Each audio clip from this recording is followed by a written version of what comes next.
Yo.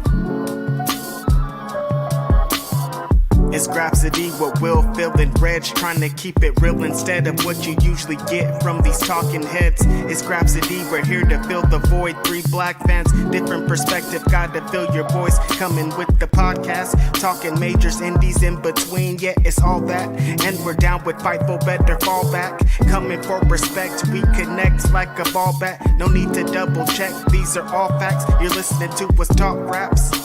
You're listening to us talk raps. Will, Phil, and Reg. Yeah, we're Grapsody, here to talk raps.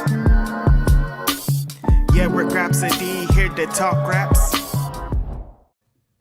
And we are here. It's Saturday. It's also basketball season. Oh, come on. That's how we start. This is how we doing this, Phil. Get your guy. Look, I'm probably not going to get to do this much this season because I know what that was looking like. I know what was they can't do that 4 times in a row. There's no way. It was looking real scary when Steph it was no threes. I know. I said, look, okay. I said to my wife, we're watching, and she's like, we're up, we're comfortable. And I looked at her and I said, we were up by 9 at that point, and I said, look, Steph Curry's going to hit 3 back-to-back threes, and we're going to be at overtime. I don't feel confident in this at all. And then he hit 2. Once he hit 2 back-to-back threes, I looked at it and I said, hey, I don't feel comfortable with any lead with Steph Curry out there. When he starts cooking those threes. And then sure enough, there was a minute left to go in the fourth. And, of course, we're talking about the Nuggets versus the Warriors, in case you don't know. Yeah. But with a minute left to go, Nuggets were up by 10. With 16 seconds to go, it was cut to 1. And they ultimately ended up... Jokic don't get that outlet pass. Might be a different game, buddy. I know, right? That pass made all the difference. What's the young homie's name on the Nuggets? Bones, is that his name? Yeah, Bones Highland. Yeah, young boy was cooking out there though. Bones Highland does not sound like a real name. Yeah, that's a crazy ass name. It sounds like a computer generated name for a basketball player. But no, he was getting the shit off. But I have no complaints. Come on, Bulls are 1-1. We eked out a win. We were not supposed to get over the Miami Heat in the opener, so.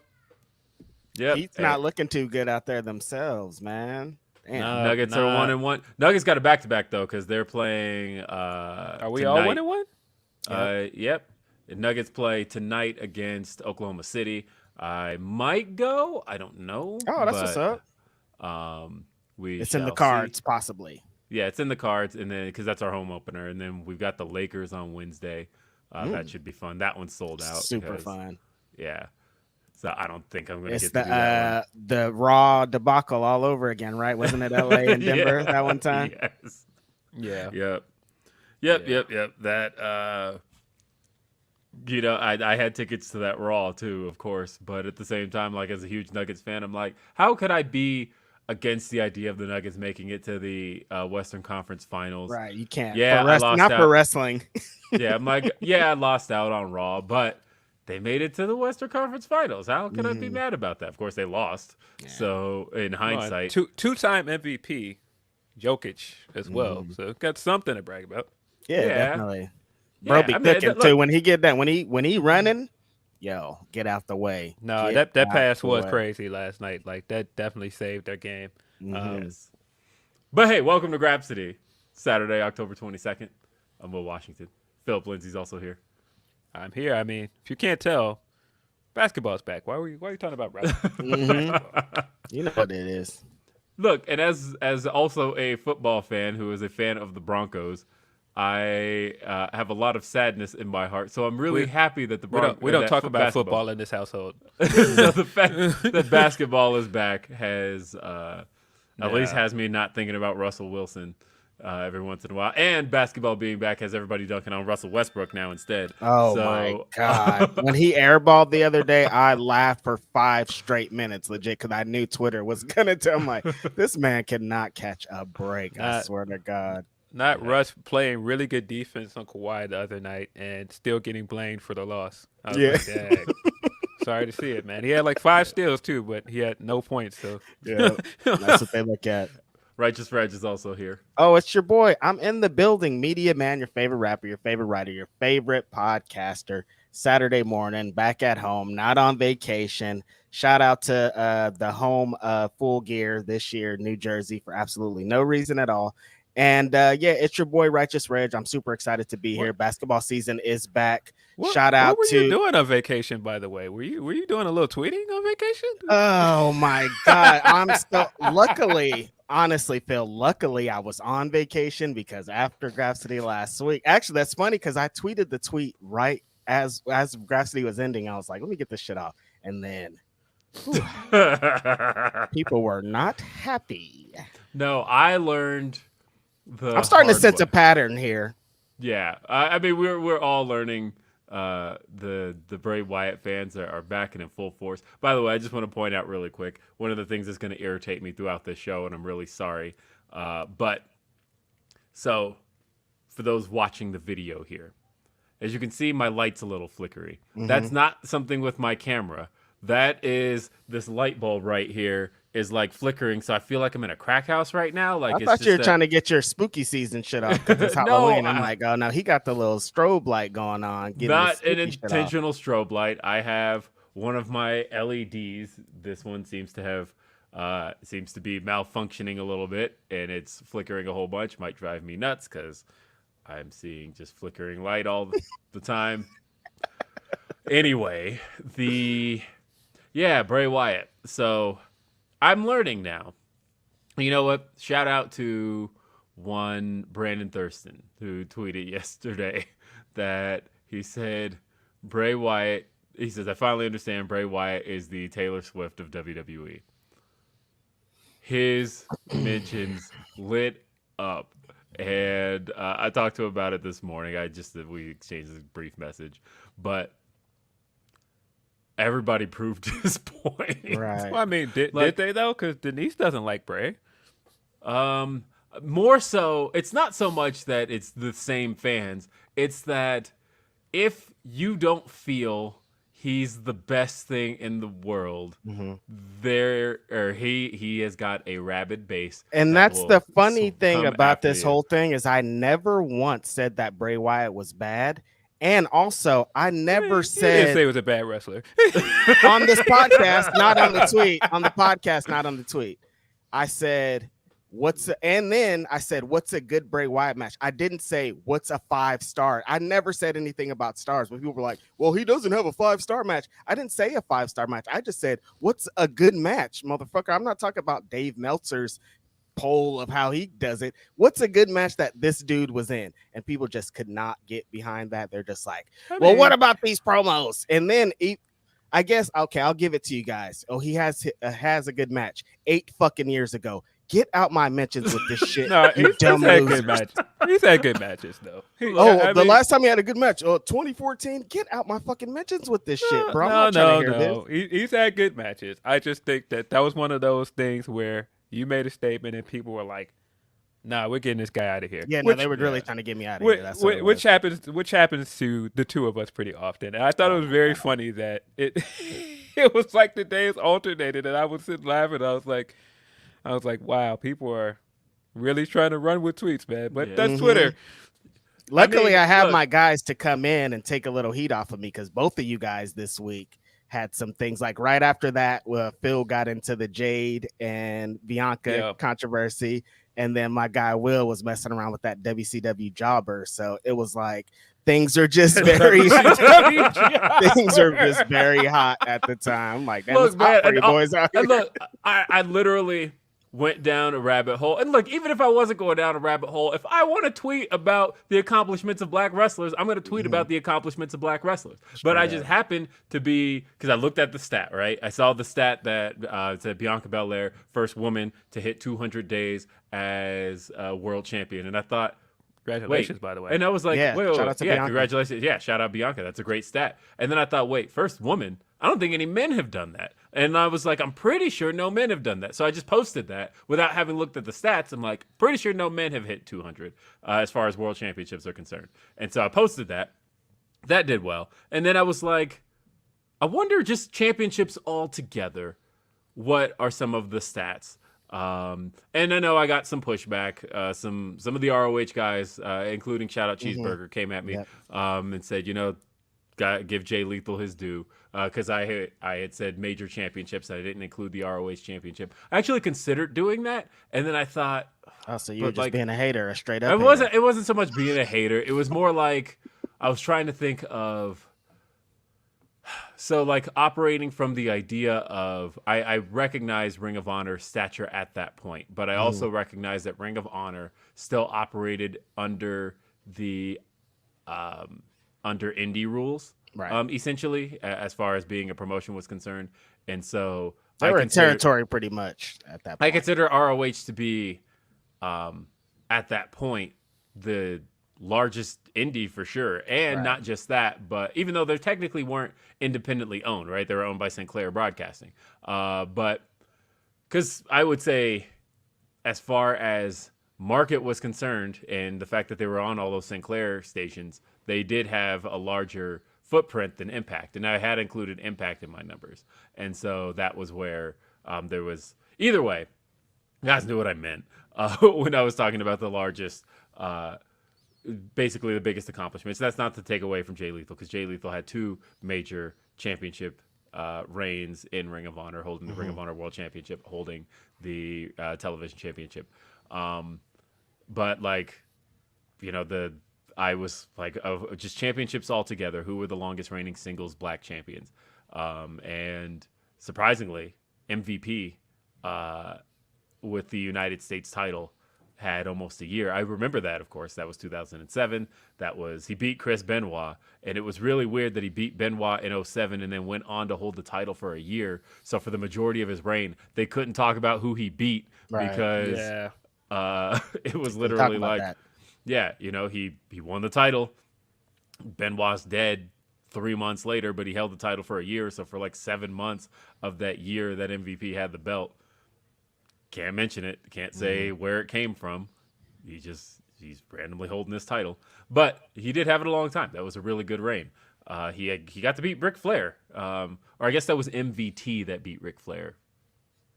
For anybody who remembers Justin Roberts misspeaking when he announced MVP that night, but he did. He said Montel Vontavious Porter MVT, but yeah, close. So that was close. Oh man, can we get into this stat by the way, since we're talking about it? But the number 2 on that stat was Jade Cargill, who is on her way to. I mean, if she just makes it to January, she'll be longest reigning. And then number 3 was The Rock, and number 4 was Shelton, or The Rock with the Intercontinental title, and then Shelton with the Intercontinental title. But yeah, and then Disco Bitch came at me with the. Why you gotta isolate race? Why is this? It's racial, man. That's why it's racial. So yeah, look at this with your racial takes. So ugly, dude. Exactly the way that you described coming up with those stats is exactly the way that I came up with the BW 500. It was just steps like that, just like, oh, this, and then the next one's like, oh, I wonder this, and then oh, I wonder this, and it just kind of leads. And to sometimes you come across another interesting information, and you're like, yeah, I want to post this. That's all it was. Yep. But even still, even if it wasn't, suck my dick. Who cares? Like, this is.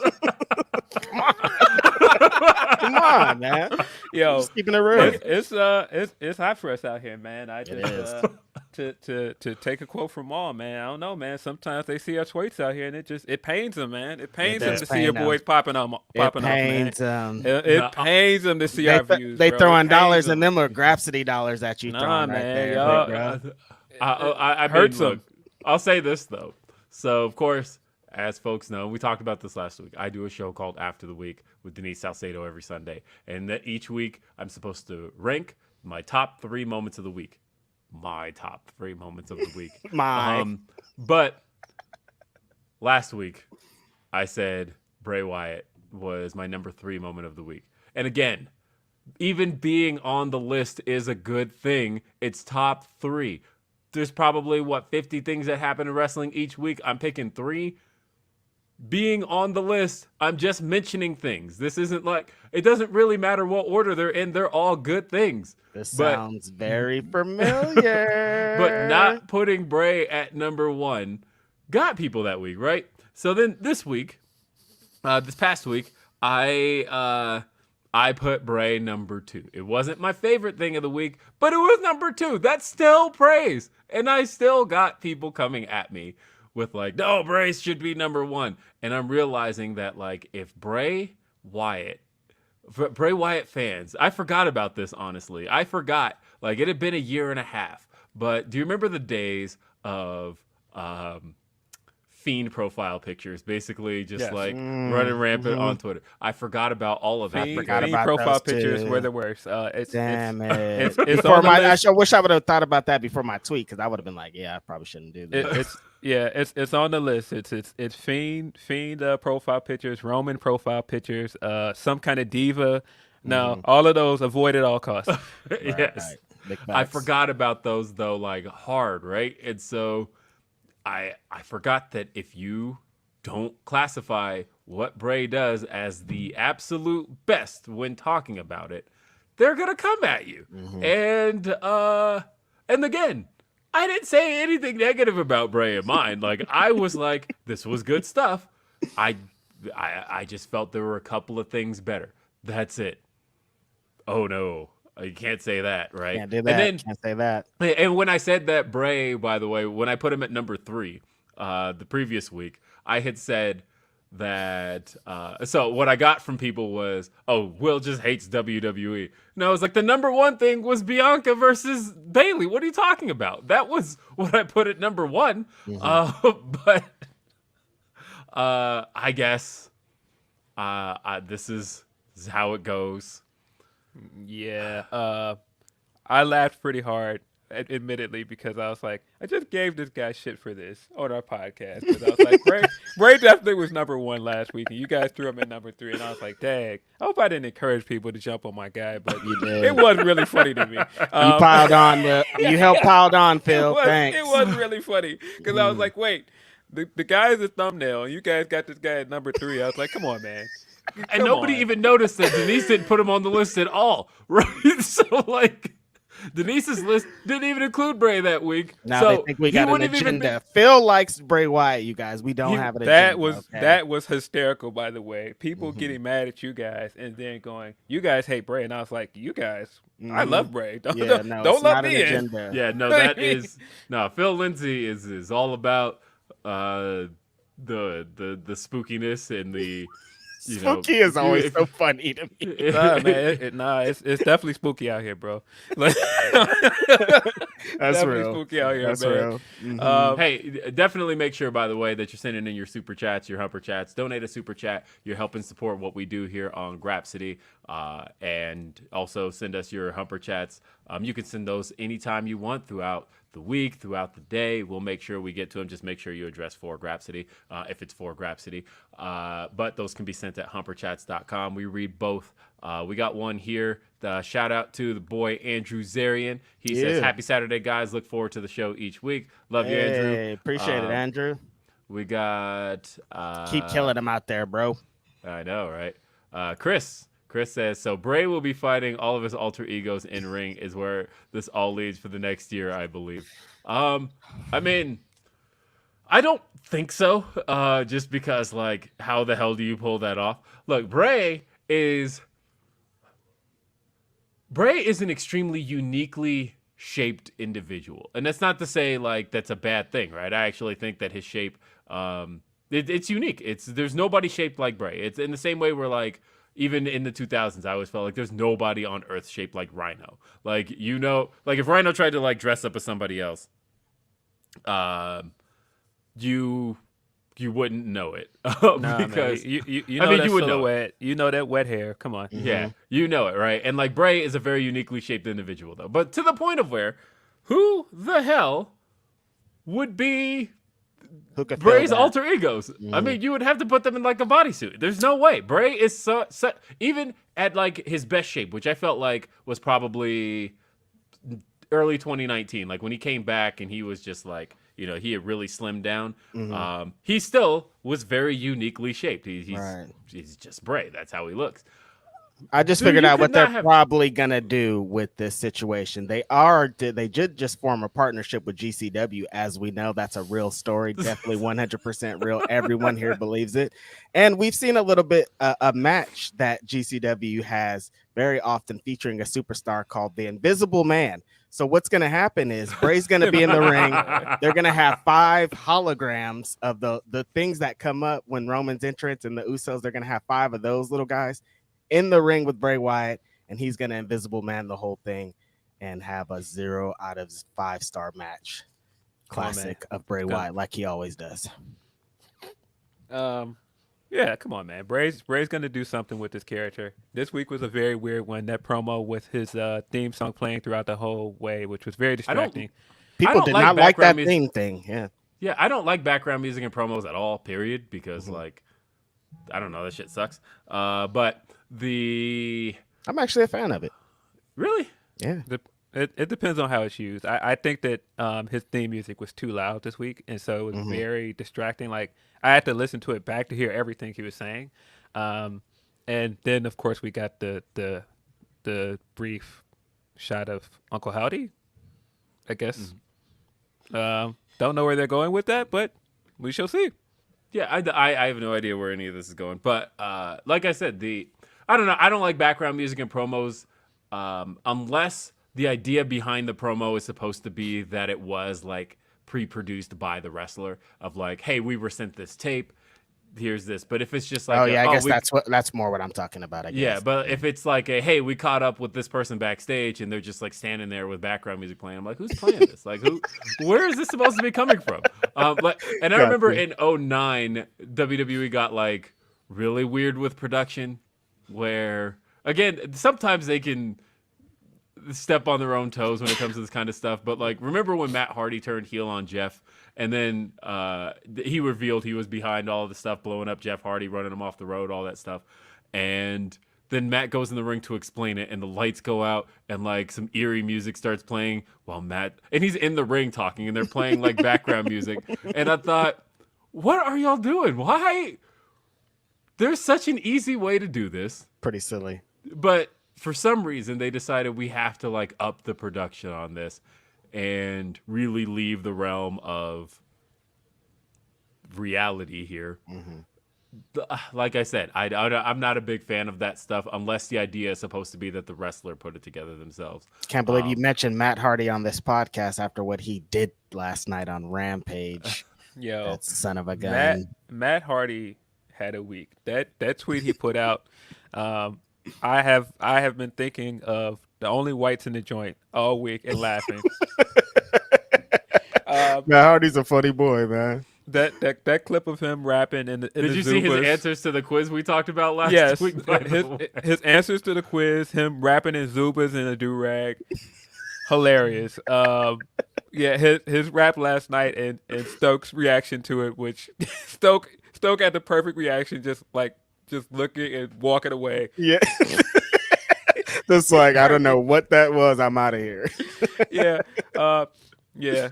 Matt Hardy, man. Hey, shout out to Matt Hardy, one half of one of the greatest tag teams of all time, man. Hardy Boys. After I watched that October 1999 No Mercy match, it was up all the way up. Like no other tag team existed in the world. I was like, these are the guys. I don't care about anybody else in the world. The Hardy Boys are the coolest fucking tag team there's ever been. So I will say I have watched No Mercy 1999 quite a bit. I've seen that pay-per-view probably so much that I don't even it's weird. It's one of those shows that I've seen so much that I could probably recite all the video packages like line for line, like the dog poop, the dog poop, the dog poop, because that had Rock versus British Bulldog on it. Yeah. Which, by the way, you know, I somebody asked me the other day because we were talking about DX, and so I played that clip. I posted that clip on Twitter of X-Pac like being visibly mad about Billy Gunn hitting the jackhammer on the Rock, and somebody's like, "What was the purpose behind turning DX heel at that point?" Because like X-Pac was super popular, and the New Age Outlaws were super popular. The only one of them that was hated was Hunter. Why did you turn the whole group and reunite them with Hunter? And that pay-per-view we were just talking about is the reason why. Because they took a look at the landscape of things and were like, whoa, the heel landscape of WWE, like at that point, was so bleak. In that you had Mick Foley, one of the top baby faces, facing Val Venus on that pay-per-view. You had The Rock, who like, and it's not to knock British Bulldog, but he was not at that level at that point. He was not at The Rock's level. He should not have been facing The Rock on pay-per-view. But they looked and they're like, we got The Rock facing British Bulldog. Like, we don't have a really great heel landscape at all. We got to fix this. And so they figured DX, the three of them, Road Dogg, Billy Gunn, and X-Pac, were like all kind of upper mid-carders that you could stick in there with Kane, you could stick in there with The Rock, you could stick in there with Austin, and all would work. So they were basically just like, flip the whole group heel. And that way, one, it ties them all to the WWF champion, who was Hunter at the time, and it gives a whole lot of fodder to a lot of these baby faces we got. Now The Rock has somebody to beat up on every week in X-Pac and Billy Gunn. You shooting Triple H way too much bail. He was like, I need all those guys heat. They better stand behind me. I'm Triple H. I'm the fucking world champ. You know what's going on. That was well. The other thing too was that Hunter was at the time tied to China, but China was getting so over as a babyface. They're like, we can't keep having Hunter out here as a heel with China behind him, and then later in the show you have China beating up on Jeff Jarrett getting these pops. Like, it doesn't make any sense to have China tied to Hunter anymore when she is getting way too popular and he's getting so much heat. Like, No Mercy literally ended. That show ends with China helping Hunter out with Austin, where earlier in the night she beat Jeff Jarrett for the Intercontinental title. None of that made any sense in terms of where she stood. So I was like, nah, you got to just split them. But it turned out that was probably, in hindsight, the move that like once you split them on screen, then it was like, that put a whole lot of wheels in motion.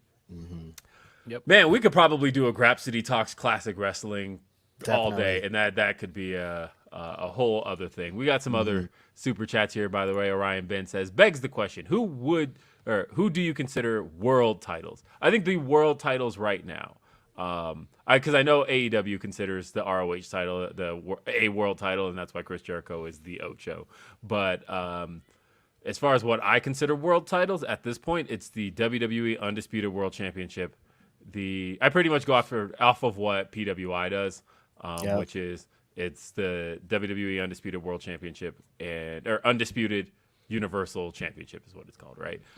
And then in actual real terms, I know that makes Phil so mad that belt even exists. Merge those belts or split them. Like, in actual real terms, the AEW World Championship is not a world championship because it hasn't been defended around the world. If we're like in real talks about it, but that's not how this works. It's still considered a world championship. It's considered a world title just because of the platform. Like the All Atlantic Championship is more of a world championship than that is because it's been around the fucking world. Like I said, I think it's more about the platform than anything else. And I think the IWGP is a world title. Like, those are the world titles in my view. Yeah, and you got it. Don't leave out the IWTV Championship, and of course, the Pan African Diaspora World Champion as well. If I'm ranking world championships, I don't know that I would necessarily include those if I'm talking about the top ranking like world champions. I just thought he asked, what do you consider championships? I wasn't ranking them.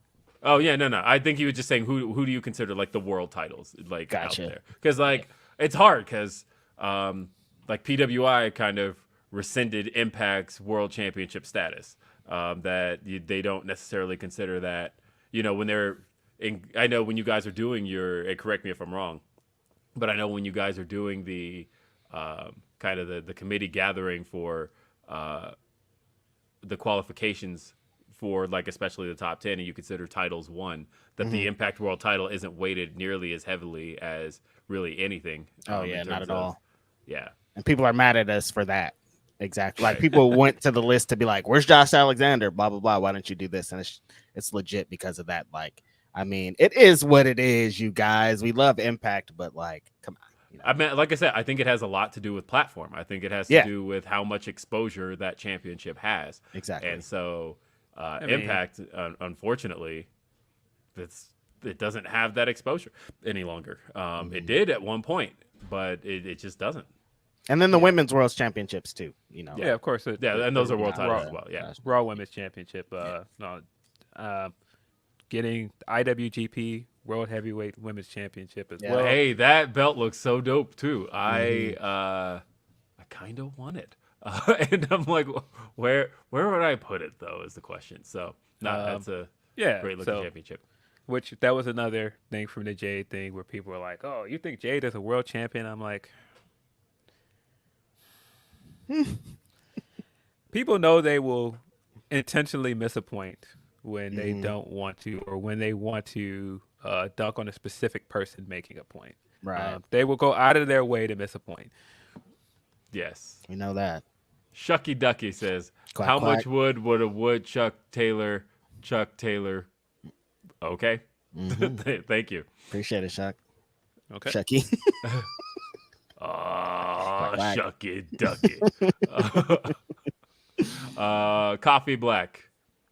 There was nothing in that. But if you had to send something, or if you were trying to, either way, we appreciate the donation of the super chat. Yes. Thank you. Dream Ninja says, random thoughts. Very happy for Willow. Props to the ref checking on Hangman and getting the doc faster than an MMA ref. I'm digging Crazy Liv. Nyla is great. Reg, don't stop triggering fools on Twitter. I mean, Reg definitely has to keep his own sanity too. So just keep that in mind. Yeah. Yeah, I mean, talking about the Hangman stuff, of course, the ending of this week's Dynamite was a rough one, in that 10 minutes before the show was supposed to be over, the match was called due to Hangman suffering from a concussion, and so far, everybody is saying he's okay. Tony Khan had said he was actually smiling afterward. He was knocked out, and again, if you didn't see me talk about it on Day After Dynamite, there's actually a really good video. Brian Sutter, MD, he has a YouTube channel, and he analyzes sports injuries. He did a really good video analyzing Big E's injury back earlier this year, and he does a really great job explaining Hangman's injury. Just from what he sees as a doctor. It's really great stuff. Awesome. It gives me a really great understanding. He points out specifically, he was like, when you see Hangman's body kind of stiffen almost immediately, he points out that hit to him is a sign of a concussion and that he was probably unconscious. And he says, but it's about 5 seconds before you see Hangman's body loosen again. And he's like, that to me is a sign that he regained consciousness. So, you could see at what points he's explaining why Doc Samson is doing certain things he's doing, and it gives you a really great understanding of where the injury likely took place.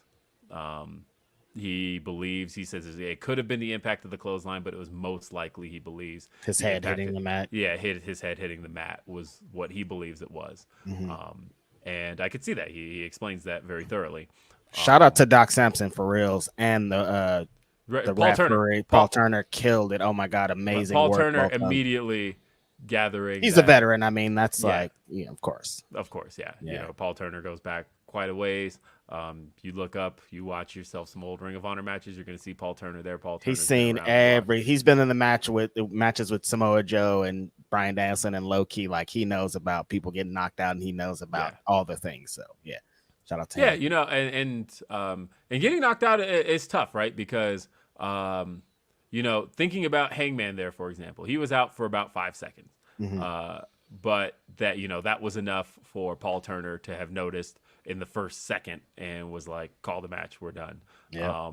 But like 5 seconds is also enough time for somebody to not notice and somebody to try and continue the match. Yep. Right. Like that happens all the time, where the guy regains consciousness when the referee gets to him. So he's like, I'm good. And he's not good. And the referee just continues the match. So yeah. Yeah. Like we've seen that. And that very well could have happened, where the concussion isn't even noticed until after the match, right? But or wrestlers try to be hard and just like, I'm working through it, I'm good, I'm gonna keep going, and it's like you don't have to. We can stop this match right now. It's a world title match. It doesn't matter. Stop this match. Get the doctor in here. Let's get this man worked on. And shout out also to Jon Moxley for being a professional at everything he ever does and handling every situation the best you ever could. How he handled the crowd, how he handled. I mean, he dropped a few F-bombs. I mean, it's a pretty heated moment. It's a pretty heated moment. Yeah, it was like, he brought it. No, props to Moxley. Like, there's probably nobody else that I would have counted on to hand the mic to just, there's probably 3 people I would say you could probably do that kind of situation. Pretty much the ones that they've been talking about: Moxley, Jericho, and Danielson. Like, these are the only guys you can really get in the mic to be like, let us, feel okay about this whole thing. Fill some time and let it go. Moxley is a guy I would count on for that. But yeah, he definitely he had the sensors on their toes during that promo. They gotta give him a pass in this way. Hey, I mean, look, they caught it, right? None of it made it through to TBS. Fight got it all, but none of it made it through to TBS. So I just, that was a moment that they figured everything out. You could tell they were spending about what was it, like 2 to 3 minutes trying to figure out, okay, how do we get to the MJF thing? Because obviously the show still has to end with MJF attempting a cash in, except now Moxley's not going to be like incapacitated, and people are saying this. People are thinking this was an audible, the MJF thing, but it was not. Boy, the MJF thing itself wasn't an audible. The audible was that Moxley was supposed to have just barely survived Hangman, right? And the audible was because I mentioned I maybe thought this was the case on Day After Dynamite, and then somebody reached out to me and said you're pretty spot on. But it was that Moxley was supposed to have been kind of just, he was bleeding, right? He was supposed to have just barely survived, and it was going to be a shot of MJF about to cash in on a vulnerable Moxley with Regal looking at him like that, like, what are you doing? Taking another shortcut. And then MJF was going to be like, no, I'm going to be a man, and I'm going to do this at full gear when you're 100%. I don't want you at whatever you are now. And then that was going to be it. But instead, Moxley is like standing and on his toes and just fine. Hyped up, adrenaline's going. Yeah. So the audible is, how does MJF still attempt to cash in on, I guess, still a kind of good Moxley? And so they did adjust all of that. Right. But it was going to go off the air otherwise. If this year's told me anything, we need the Men in Black neutralizer for a lot of fans to forget the word work, because every time anything happens, it's a work. No, it's not. Stop calling everything a work. A lot of times when you guys are getting worked, you have no idea. So stop it. Like, it ain't a work if we all know what it is. I saw a lot of people like, oh, well, he's not really hurt. It's a work. It's like, no, guys. Like, I thought it was pretty telling when they cut to commentary right away and they wouldn't show the guy in the ring anymore. If they're not shooting him, that's a sign right there. I know. That's and maybe it's just young wrestling fans, right? Because I still have probably a lot of PTSD from watching Over the Edge 1999, right? Yeah. Where Owen Hart, right? Where like JR is telling us on commentary, this is not a part of the show, so we're not going to film this. Like he is telling us that when it's not, that what we film is part of the show. That's what we do. But if it's not supposed to happen, if it wasn't part of our rundown, we don't film it. Right. Because you never know what can go wrong, and that's just not what you want to put out there. So the fact that they kept it away from the ring, that should have been the biggest tell. The fact that they went back through the card, which was just the video package they ran from right before the match, just going back through, they're like, okay, let's take it back. And the biggest tell should have been Excalibur wasn't speed reading all of that. Right. Excalibur's like, okay, I'm going to slowly take you through all of the next upcoming Rampage matches and the upcoming Dynamite matches, and we'll just kind of stay on each one for a little bit. And Taz being able to not concentrate. If we were getting if Taz takes off his glasses, Yeah, if we were getting work, Taz is one of the greatest actors of all time. I'm saying. No, this wasn't a work. But I think people need to chill out on that because we've seen that in almost every controversy this year. Like the Sasha stuff happens. Oh, it's a work, guys. The MJF stuff happens. It's a work, guys. The Punk stuff happens at that press conference. It's a work. Everything is not a work, guys. Calm down. I mean, I think the funniest thing is, I think it's just fans not wanting to believe that something's gone wrong. And I fully understand that, right? Like you'd rather feel like they got one over on you than feeling like, oh shit, something bad That has was happened. real. Because you don't want to feel like something bad has happened. I fully get that. I do get that. So shout out Hangman though. He's in a position to recover. That's a good thing. He's a fucking trooper, man. Yeah. Young boy says, gentlemen, I have come to the conclusion that Jey Uso is a hater because he was the only one that got his ass beat to be in the bloodline. Thoughts? I mean, look, actually, you know what though? I'm not mad at it. That's true. You know what's funny though is how much the story kind of shifted because it felt like for a while Jimmy was supposed to be the one who had his eye on everything, who was like, you know, Jay fell in line because he got his ass beat by Roman and all of that. When Jimmy fell in line, Jimmy was just like, yeah, whatever. And, you know, Roman's like, hey, check your brother. But then it's all kind of shifted back to Jay, where Jay is now the hater. He don't trust anybody. Jimmy is the one that's just like, I'm gonna just go with the flow, whatever. Sammy's saying, yeah, we the champs, right? We good. I don't care. Jimmy fell in line real quick. Jay is essentially conspiracy brother. He's like, yo, I went through all of this stuff to get in. You just gonna let this white boy in? You just gonna? It's that easy? He's conspiracy brother. He has a reason. Yeah, he's like, we haven't beat his ass yet, and he's still just kicking it. What's going on here? He hasn't had to go through none of the stuff I had to go through. You just gonna let this guy in? You just gonna trust this guy? You know, no, I feel him. Jay had to get embarrassed. I hate you, right? But you know, Jay had to face him in Hell in a Cell. None of these other guys had to be in Hell in a Cell. Ass beat. He was down bad for a minute.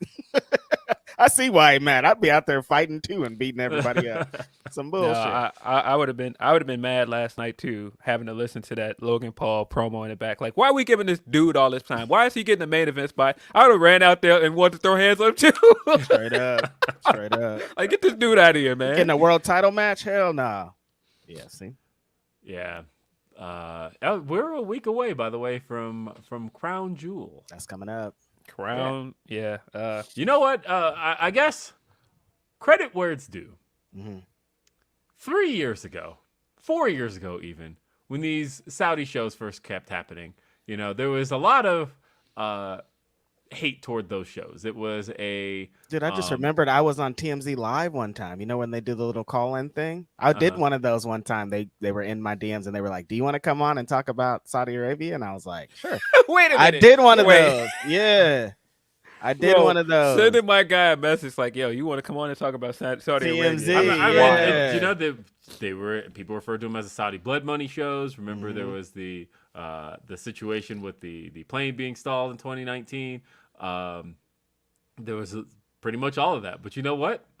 WWE stuck to their guns on these shows, and now nobody cares. I haven't seen one thing about did you think they were not going to stick to their guns? This is what, like a 10-year deal? They weren't getting out of this deal. I know that. I know they weren't getting out of the deal. It was more so that fans don't care anymore. They changed the optics as fuck. They changed the optics. Now fans are like, I mean, their you fans don't hear aren't about going it. to care. Yeah, I know, but you don't hear about it at all anymore. Now it's just like, Crown Jewel's coming up. It's an afternoon show. It's an easy watch. You know, that's all we hear anymore about it. It's the last one was Elimination Chamber. We just get those shows. Is there gonna be a women's match on the show? You guys think?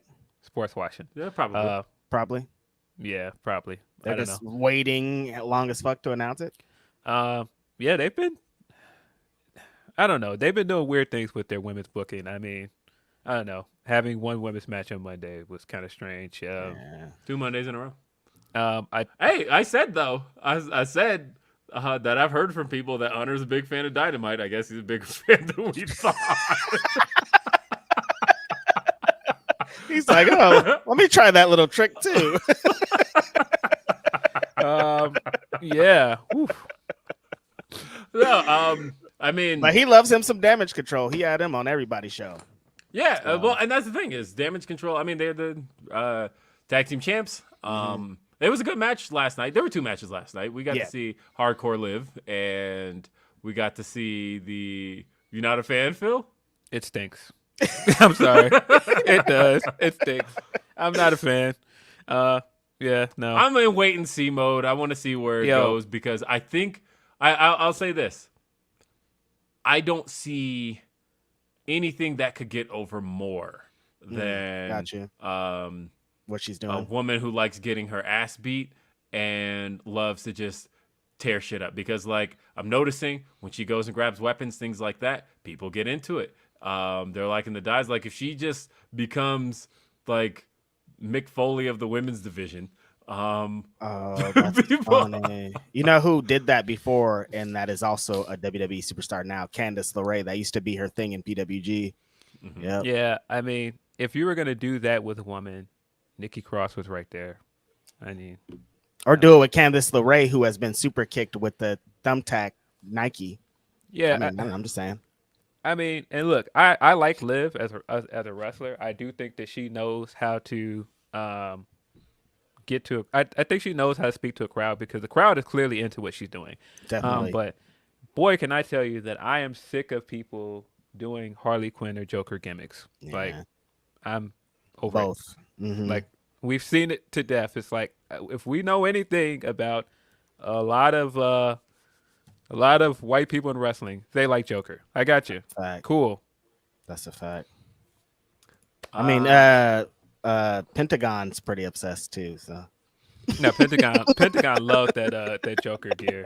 He wears that every time he gets a chance. But no, man, Liv is cool. I just wonder what is the end game for this. I mean, and I can come in here. I can come in here a few weeks from now and go, look, this is great. It's working. But for now, well, they're saying they're trying to say that she might be attached to your boy. I guess that's where this is leading to. Bray? Yeah. I mean, that's because I wouldn't do it if that's what they're aiming for. I think you gotta get people over on their own. Like WWE has no shortage of groups and factions right now. Mm-hmm. And so I definitely wouldn't form this off of people who are kind of already have something going right now. Gotcha.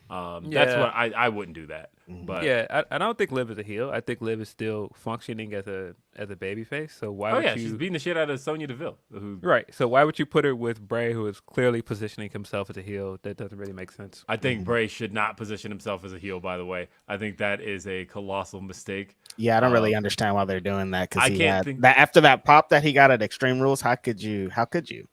I can't think of. And after my damn mentions, how could you? I can't think of any babyface who came out of a feud with Bray Wyatt better for it. Genuinely. I mean, Phil's boy definitely said that out loud. So Rollins definitely was like, we all did not have a good time after we had. And I'm not just talking about the Fiend. I'm talking about like he was already getting booed. It's kind of the story of his career. But John Cena, the John Cena sucks chant began in the Bray Wyatt feud. That's where that started. Because he should have won that match. That's why. He did not need to win that match. That's why. But again, that's people want to love Bray Wyatt. Roman Reigns, luckily they were playing off of the whole anyone but you, Roman.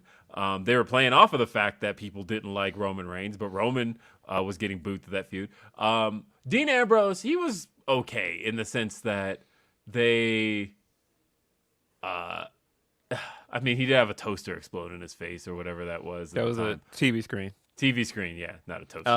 I mean, Brian came out 2 times better. I mean, when he had the initial feud with the Wyatt family, he came out better because of it.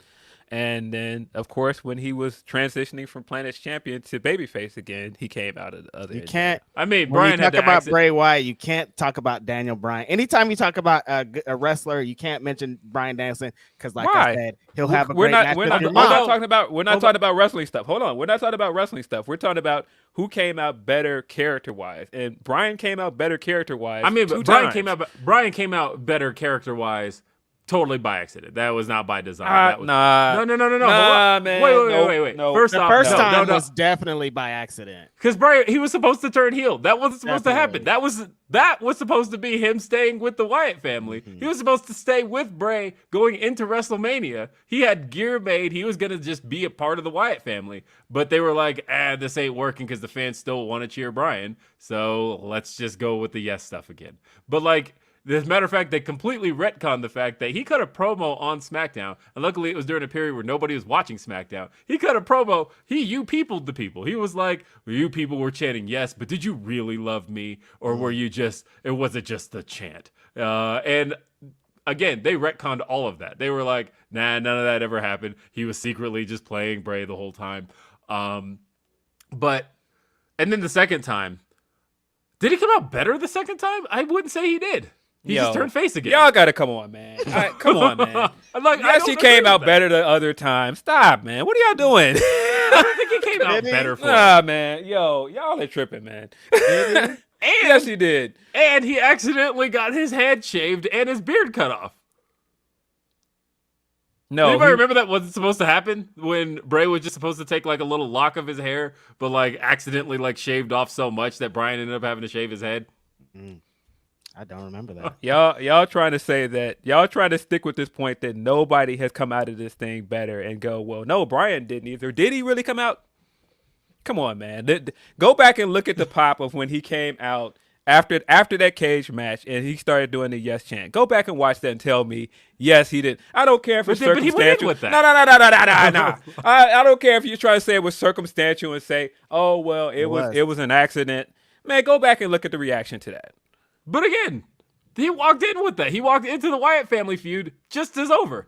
It wasn't because of Bray Wyatt that he was going to get that trajectory. I don't want to hear it next time you guys are going, Bray Wyatt fans are the worst. I don't know why you guys think we hate Bray. Like, look what y'all are doing. Like, come on, chill out, man. Bray Wyatt fans don't know what facts are. They just know what fucking you outright told these guys that this guy can't wrestle. I didn't say that. Yes, I said, give me a good match. And then somebody was like, blah, blah, blah, work rate. And I was like, we're not talking about work rate, dude. You came on this podcast and said he's a bad wrestler. And then when somebody agreed with me, then you went, nah, man, show me a good Bray Wyatt match. He ain't got no good matches. Nobody still showed me a good Bray Wyatt match. I will tell you, there's Bryan Danielson. Hey, so we got rerun. Boys trash. Let's move on. See what I'm saying? Like I said, I don't want to hear it again later when they're like, man, why do Bray Wyatt fans think we don't like him? I'm going with the bit now. I don't give a shit. Rerun says for Grapsody, so excited that Willow finally got her graphic. Love Dynamite with the MJF Regal Classic and Wheeler speaking truth to Bryan. Me too. We're gonna get into Willow, of course. Let's see. There's this one comes from. Let's see. All right, this one comes from Black Phoenix Brand. He says, I'm convinced Will and I are multiverse variants. The latest proof, my birthday is October 27th, hashtag Scorpio. Hey, I'm 1026 coming up this Wednesday. He says, if each of you could remix any past WWE/WWF theme and give it to a current wrestler, what theme would you choose and who would you give it to? I want to hear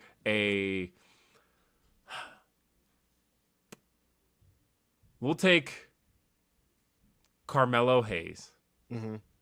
And I would give him a trap remix of Ted DiBiase's theme.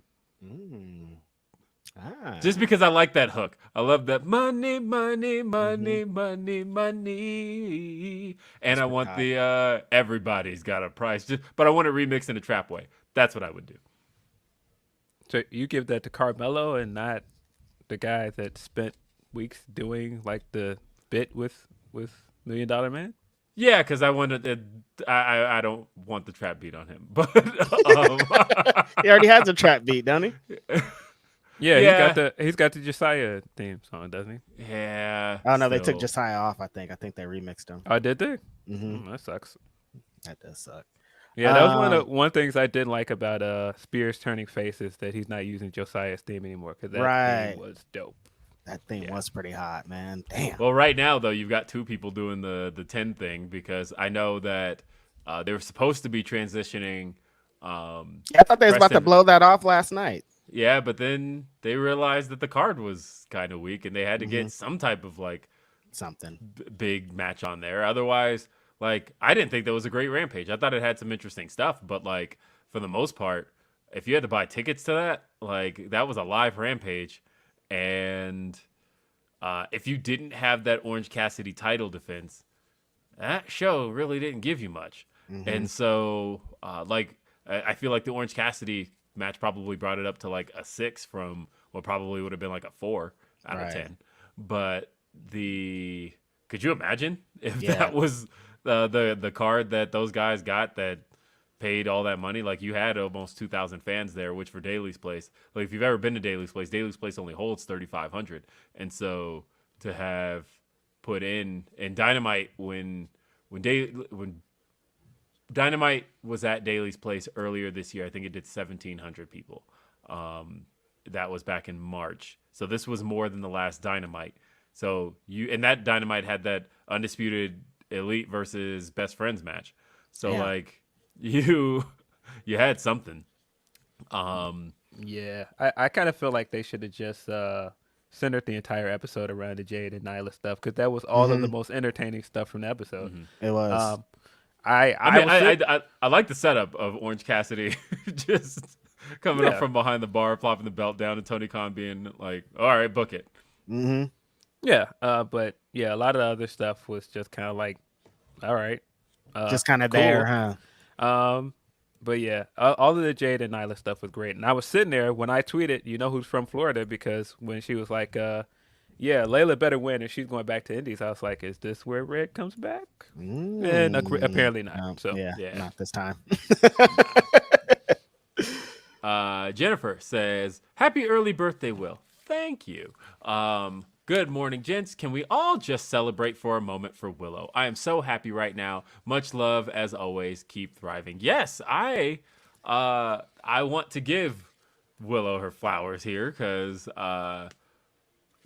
kind of knew she was signed for a while, but the fact that she got a moment to get to celebrate, and I was love to see, man. Oh my God, amazing! She got that moment in the ring, like, man. Shout out to Righteous Reg, who a little over a year ago was asked who he thought could be the next big, I guess, babyface to come out of the indie scene. And Reg was straight up like, it's Willow Nightingale. I think Willow Nightingale has everything it takes to be a star on TV.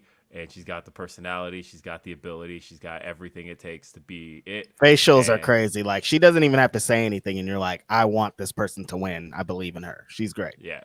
And I mean, I every time she has just a little bit of success, I think back to Reg saying that. But honestly, there's another thing I think back to, which was that WrestleMania weekend in 2021, the Collective. I went to Allie Katch's Real Hot Girl Ship. And I brought a friend of mine with me who'd never been to a wrestling show ever. It's just a friend of mine who lived in Tampa, and it was one of those opportunities. It's one of my best friends. And I barely ever get to see her, but I just was like, she'll be pissed at me if I go to Tampa for this WrestleMania weekend and I don't like say hi at least once. And so it was like, we went and got breakfast, and then I had said to her, she's like, what are you getting into the rest of the day? And I said, well, I got a bunch of wrestling stuff I got to go hit. And she's like, okay. And kind of gave a look like, all right, well, it was good to see you for 10 minutes. And I'm like, you could come if you want, but like, you know, I'm getting wrestling stuff. And she's like, all right, you know, I've never been. I'm interested in this. So she comes with me, right?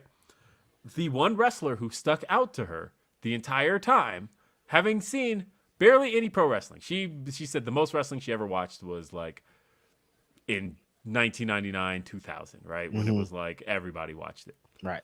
But other than that, she didn't know any wrestling. But she's just like watching these acts here outdoors, Collective, and the one person who stood out to her more than anybody else was Willow Nightingale. And that was what told me at that moment that Willow has what it takes to hook somebody who doesn't watch pro wrestling. Yeah. And that was almost, that's a year and a half ago. Feels like forever ago because, you know, we were outdoors, masked. you still couldn't have full capacity events. Mhm. And like I've now been to 17 events this year. So Things have really changed. Yeah, it's been a couple years, honestly, 3 or 4 years. I knew the first time when I saw Willow that she was going to be the one, because exactly what you're describing.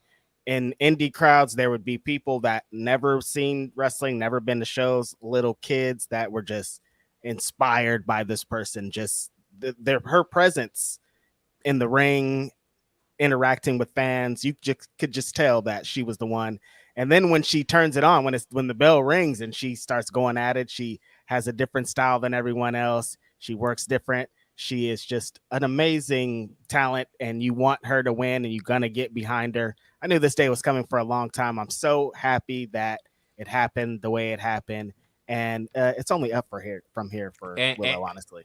And to the AEW base, like I always say, AEW fans attach to people that they feel are theirs. Right. That they feel, that we brought them to the dance. They didn't. They weren't made by anybody else, and they are gonna feel. Granted, we've known of Willow for a long time, but AEW fans are gonna feel like they brought her to the dance. They're gonna feel like she's one of ours. That especially now that AEW owns Ring of Honor. So like even as she was getting her due in Ring of Honor, it's still to AEW fans going to feel like she is going to be one of their home talents. Exactly. And when she gets that big win, it's going to feel like their homegrown person got the big win, and it's going to be even bigger than it would be previously. So this is great. I love everything that happens. This is a testament also to people that talk about AEW Dark and things like that, and losses and all these things. It's like it's all leading to something. You take 3, 4, 5 losses when you enter something. You could get quote unquote jobbed out. You could whatever the dumb terms you think are going to happen. You just have to weather the storm, and eventually you could get your own big moment on AEW Rampage with Tony Schiavone. I'm just telling you. I like the way I look at it is it does show that Dark can work, right? Yeah. That it shows that. Because we've seen it a couple of times. We've seen somebody like the Acclaimed. The Acclaimed is like Dark's biggest success story. That they came in, they got over as an act. People wanted to see them do their thing in front of more audiences. The more we saw them, the bigger the pops got, till you eventually had to turn them babyface. And then they got the big win at Grand Slam, which was arguably the biggest moment at Grand Slam. And you had a world title match where we crowned Jon Moxley as champ. But it's kind of the same deal where it just feels like Willow got to come in. I feel like she got to come in with a little more flair just because she was already doing kind of bigger things in Ring of Honor. Right. And then, of course, the first Ring of Honor show under Tony Khan is more an AEW show than anything else. Like it was all AEW crew working there. It was all AEW refs, AEW everything. But Willow got to kind of show out in front of that audience WrestleMania weekend and really be over with people. But I think it's going to be a cool thing. I think that it's nice seeing in that women's division women getting organically over. And I think it's going to ultimately show that people care, because that's the thing that we've wanted for the women's division more than anything else, is for fans to show the AEW brass, whoever that is, whether it's Tony Khan. I mean, ultimately, he's the top guy there who needs to be shown that fans care. That's the way that the message is sent, and that we're starting to see people like Jamie Hayter get really over, and that the fans are screaming for Jamie Hayter. They want to see her. They want to see Willow Nightingale now. She's another one who's organically over that they've been calling for. The more of that we start to see, I think the more you can't start to deny them seeing these people. So, and then we got returning things like that big Riho pop from the other day. Like, we got a lot of pieces that are bringing this thing together, baby. The Riho pop. The Riho pop was great. All of the memes that sparked out of this, of Triple H fears Riho, was hilarious. So good. Rio was trending for a second before the show even started, because that tweeted picture of she her was there. backstage Yeah. got everywhere, and then everybody was like, "Oh, it's over." NXT lost, and so when she actually came out and it got the pop, it made it even funnier. It did. I just love that Rio just now has like this internet fan base that has nothing to do with like her character or her wrestling. It's just this idea that she single-handedly beat NXT. It's hilarious. It's perfect. It's so good. But no, I was really happy to see Rio too. Mm-hmm. If you're giving me Rio versus Tony Storm at some point, come on, man. Ooh, And yes. she wrestled Jungle Kiona on Dark the other night. Looking forward to that match. Well, not the other night, Friday. Yeah. So, yeah, looking forward to that. But, yeah, really happy for Willow. Really deserves this. She was definitely one of those people from Ring of Honor that was like, yeah, you've got to sign her. There's still some people from Ring of Honor that I'm like, come on, what are you waiting for? Get them over here. Yeah, come on, get Trish over here. But yeah, no, it's great. I love that she got her moment in the ring. It wasn't like she's all elite and she got the graphic afterwards. They put the graphic on the screen at Daly's place, so that was a cool moment for her. And Maria's there now. Yeah, I did love Willow tweeting that she didn't even know it was on the screen. That was a big part of the pop. And you know, it was a good genuine moment. I Beautiful really liked moment, that a lot. man. Oh my God, so great. Yeah, that was cool to see that graphic. And speaking of, you said Maria's there. I knew they'd be mad. I didn't think they'd say anything publicly, but like a few people about the Kingdom showing up before they had blown off. Because like I watched Impact this week. I've watched it the last couple of weeks, but of course there was a big blow off at the end of Impact this week where you have the big moment at the end with PCO. And did they do a loser leaves town match or something like that? No, they lost. So Honor No More lost specifically the OGK lost the titles to Heath Slater and Rhino. And what? Oh, look on your face. I don't know what they're doing over there, bro. Oh, yeah, so they lost the tag titles to Heath Slater and Rhino, and then afterwards there was a big moment of are you committed to Honor No More, and but the fact was watching this knowing that well 3 people from this segment already showed up in AEW. I don't think they have an alliance to Honor No More. They are out of, they have Honor but like in the segment they're like no we're here, we're with you, and I'm like so I get what they're mad about. I didn't think they'd say it publicly, but like Brian Hebner was pissed. Brian Hebner actually said publicly, he's like, you couldn't have waited just like 1 week. Dude, come on. You know, like shooting the ROH or the OGK some bail. Ring of Honor, everybody, or Impact, everybody reads those spoilers, dude. Nobody's watching your show like, oh, I don't know what happens. Everybody knows what happened, so relax. I don't think it's that big of a deal. Yeah. I mean, what did you want them to wait? It's not everybody else's fault that other people are live shows and Impact is not live anymore. It's tape shows. I mean, I don't think they did it intentionally to screw over Impact. I think it was just bad timing. You think they're supposed to be like, oh no, we're gonna wait to be on TV? No, we got an opportunity right now. I'm going. They're not under contract anymore, so no, they don't have an obligation to wait. Yeah, it's weird. Sorry, I just got a text.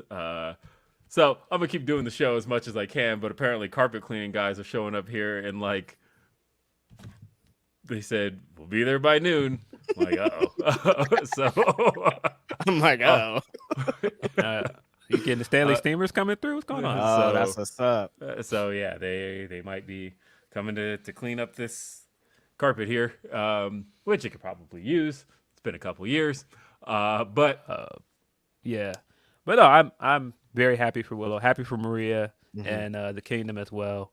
Of course, you're going to get people that are like, oh, why do we need the Kingdom? It's like, I think it's this weird thing with wrestling fans where if it's something for them, they'll go up for it. But if it's not something for them at all, it's just like, well, why do we need this? You might not like it, but somebody else somewhere might like it. You don't have to dump on something just because it ain't for you.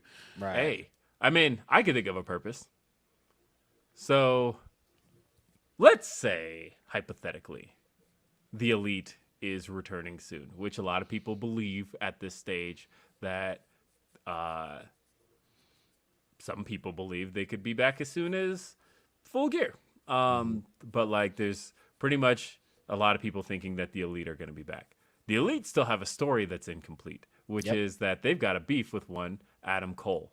Adam Cole at one point had a trio that was himself, Bobby Fish, and Kyle O'Reilly. But Kyle O'Reilly's going to be out a long time from that neck injury. Bobby Fish is somewhere cutting silent promos.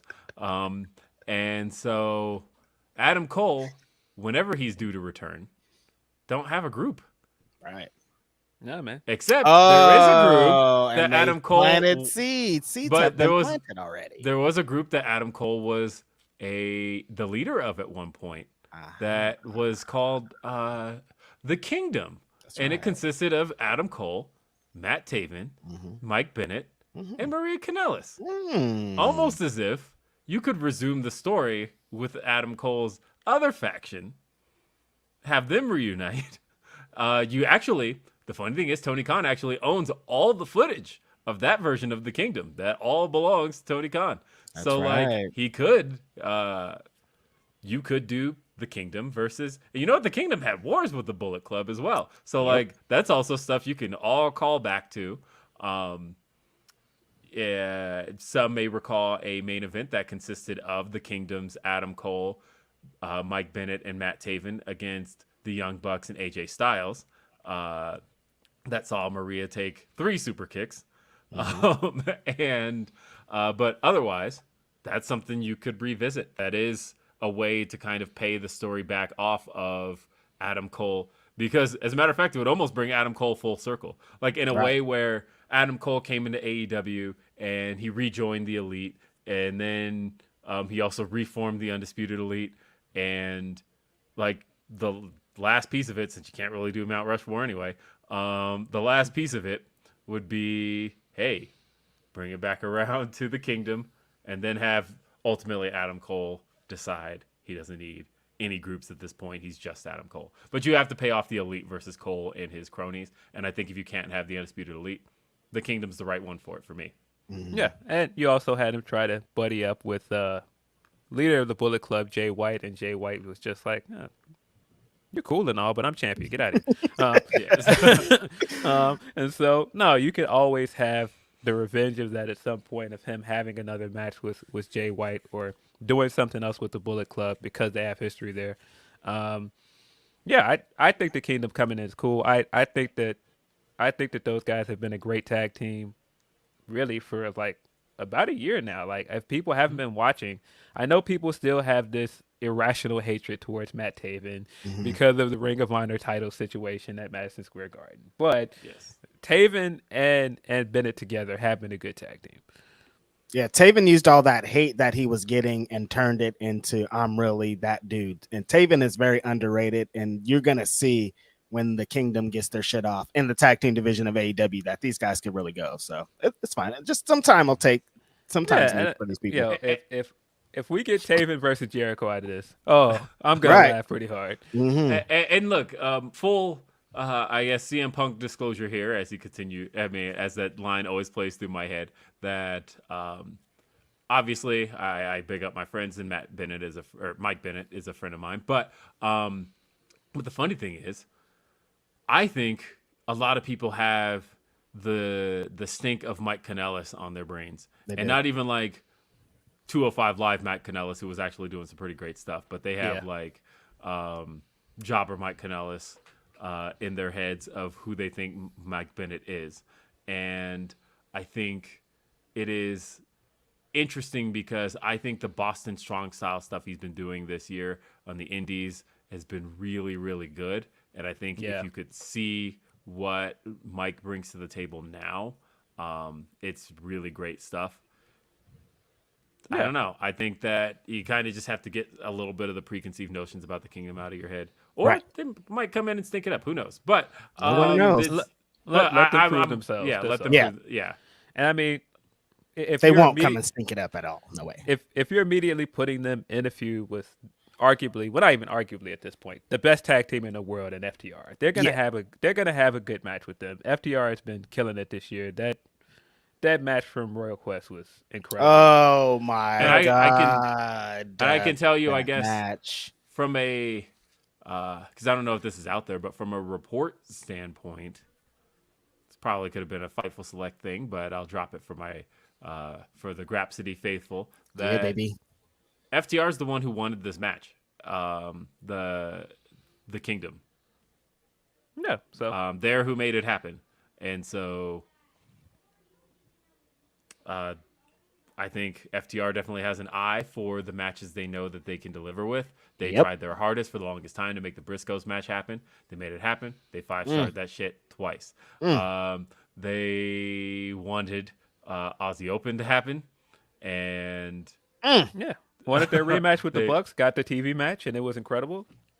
Like, these guys know where they're gonna deliver, and so yeah, I think it's a good sign. I mean, if you wanted to put the Ring of Honor titles on anybody else, the Kingdom is not a bad idea, because you could also run that full circle and have Adam Cole come back and start gunning for the Ring of Honor World Title. You have avenues you could go with that. They could be the final battle match for FTR for sure, for the Ring of Honor Championship. I think they're going to be. Yeah. But yeah, Adam Cole though is where I think the Kingdom ultimately needs to. How far out is Adam Cole? Do you have any idea? Not really. It's kind of a day by day thing at this point. It's a bad concussion that he had that he got at Forbidden Door, and it's concussions are concussions are so touchy. So Mr. Faze says, was the reports true about the ROH or AEW and ROH HBO Max deal happening soon? My understanding is yes, but it's really just still rumor. That if it's going to be announced, it'll probably be announced at Final Battle. So that's a good home for him if that ends up being the case. It's an amazing home. Yeah, I don't know when and where they tape it, but yeah, if you can get yourself weekly on HBO Max. I know HBO Max likes the idea of having a show that produces 52 episodes a year that has people coming back to the app once a week. Yeah. Because, they already have that in Game of Thrones. It brings millions per week, but also Game of Thrones only does like 13 episodes a season. So at that stage, you're not going to have people 52 straight weeks coming back to the app. But if you can get people using the app for that long, any content that they can have in that regard is something that they'll look at positively. So, I hope so. We're crossing our fingers for that. That'll be badass for Ring of Honor. Yeah. Pastel the Blurred says, Vinnie Mac out of WWE and CM Punk possibly returning. Loco 2022 keeps wilding. So let's talk about that. Story came out of the Observer this week. Big bombshell they dropped that, and it was funny because this was the thinking everybody kind of had when it first dropped. When everything first happened, the initial thought was, CM Punk will be bought out of his contract. But the story that the Observer dropped is that they are in talks with CM Punk about buying him out of his contract, and that the holdup right now is the non-compete. I fully understand that from a business standpoint, that if you're going to buy Punk out of his contract, you're likely going to be paying him millions. Yep. You do not want to be paying CM Punk millions to then have him go sign another $1 million contract with another company and be like, not only did we pay you millions to not be here, but now somebody else is paying you millions to be there. Like, that doesn't work. So I fully understand needing a lengthy non-compete clause. I don't know what lengthy in this case means, but like, you think they're trying to attach it on to like the end of his injury thing? I don't know. I think about Brock Lesnar having a really lengthy non-compete clause when he left WWE in 2004, that he had so many years left on his contract that basically I believe the non-compete was like, it's through the remainder of what your contract was supposed to be. You can't compete anywhere else as a professional wrestler. And then he went to New Japan anyway. Right. And they tried to put a stop to that. But went to New Japan and took the belt and went home and wouldn't bring it back. Brock. yeah. Entitled little punk. Yeah. And so they had already done so we've seen cases like that where somebody had a lengthy contract, they had time left on it, and they left, and in their leaving it was they had a really lengthy non-compete to go with it. Renee Paquette was another one who had a non-compete that went almost like a year when she left. And so I don't know what it would look like for him, but the talk is, of course, why would they want a non-compete if they didn't think he had an opportunity to go to World Wrestling Entertainment? And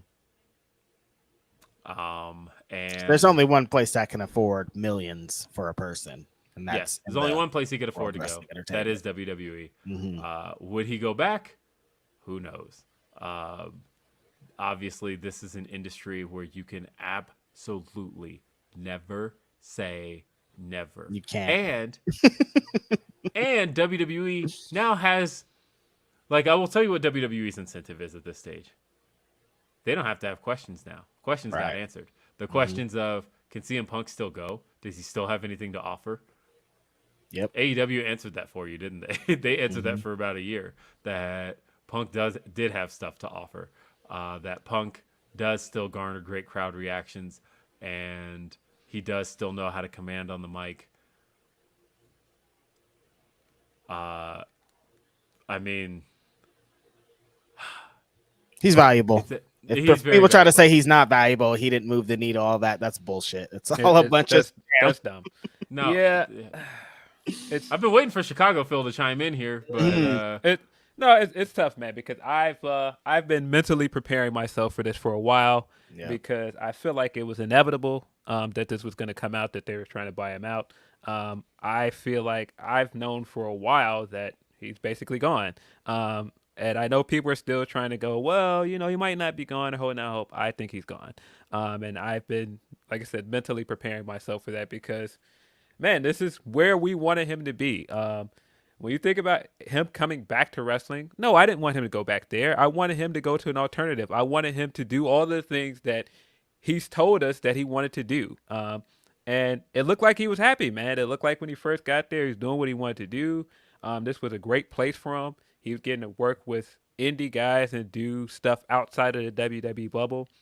So on some levels, it's a downer. he got to have his Ring of Honor legacy honored like that. Yeah. He had to come out to his Ring of Honor music in a big moment in front of that Orlando crowd.